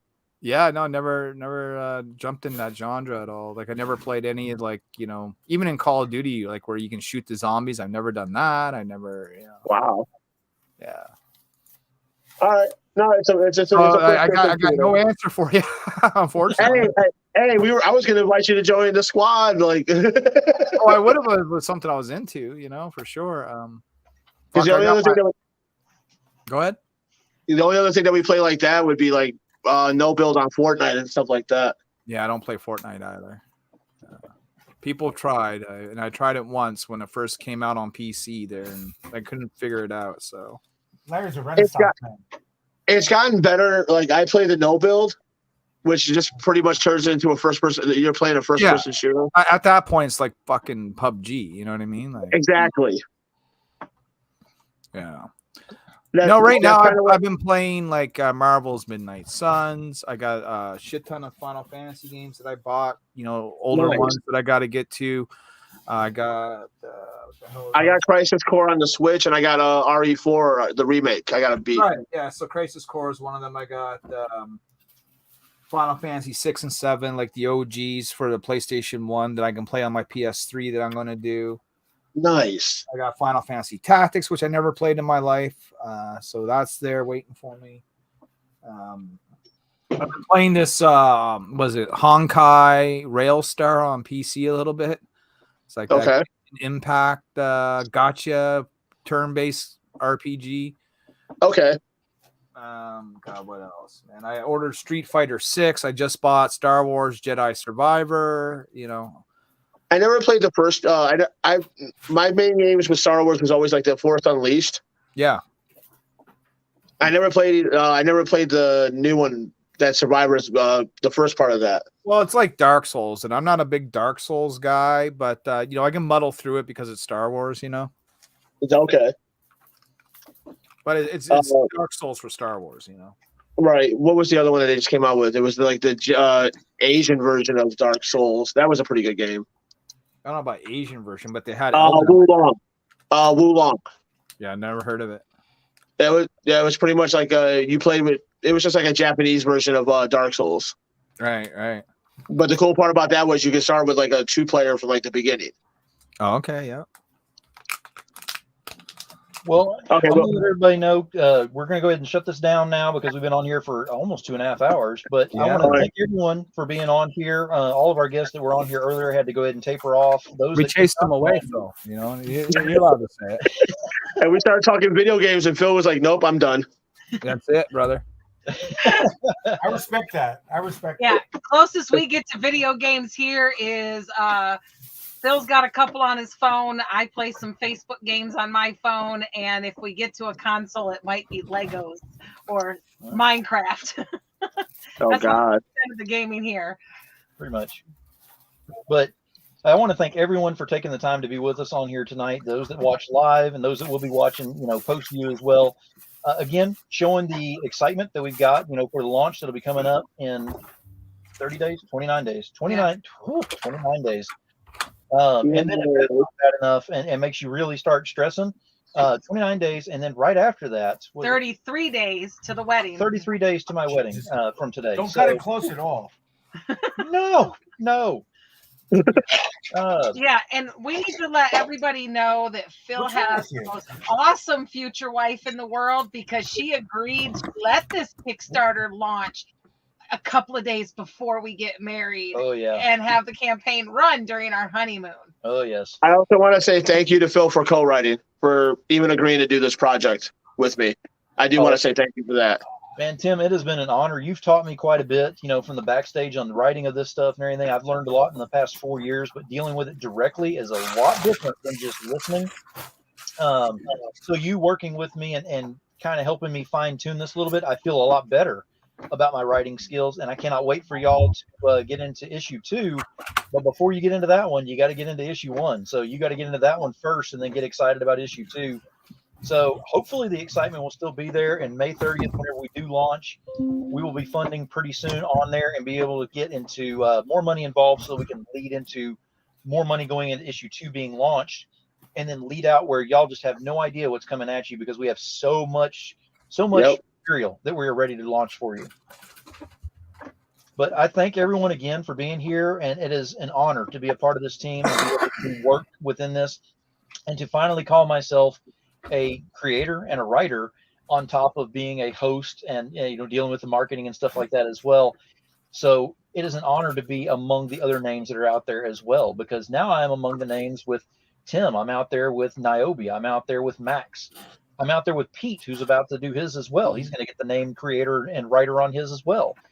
So I am looking forward to being among those names and several others that are out there. Honor just is not big enough word for me, to be honest with this. It really isn't. So I hope y'all enjoy it as much as it's been that much fun for us to work on this series. and get ready for it, because episode 1 is coming at you fast and heavy, May 30th. Twilight Zone meets the Night Show. If you think you're ready for this just by watching the show, you are not ready. It is going to hit you hard. Get ready for it. So again, thank you very much. Looking forward to it. Y'all have a great evening, and it has been an absolute honor being able to talk to y'all and get excited about this. Have a good night, guys. Good night. Thank you.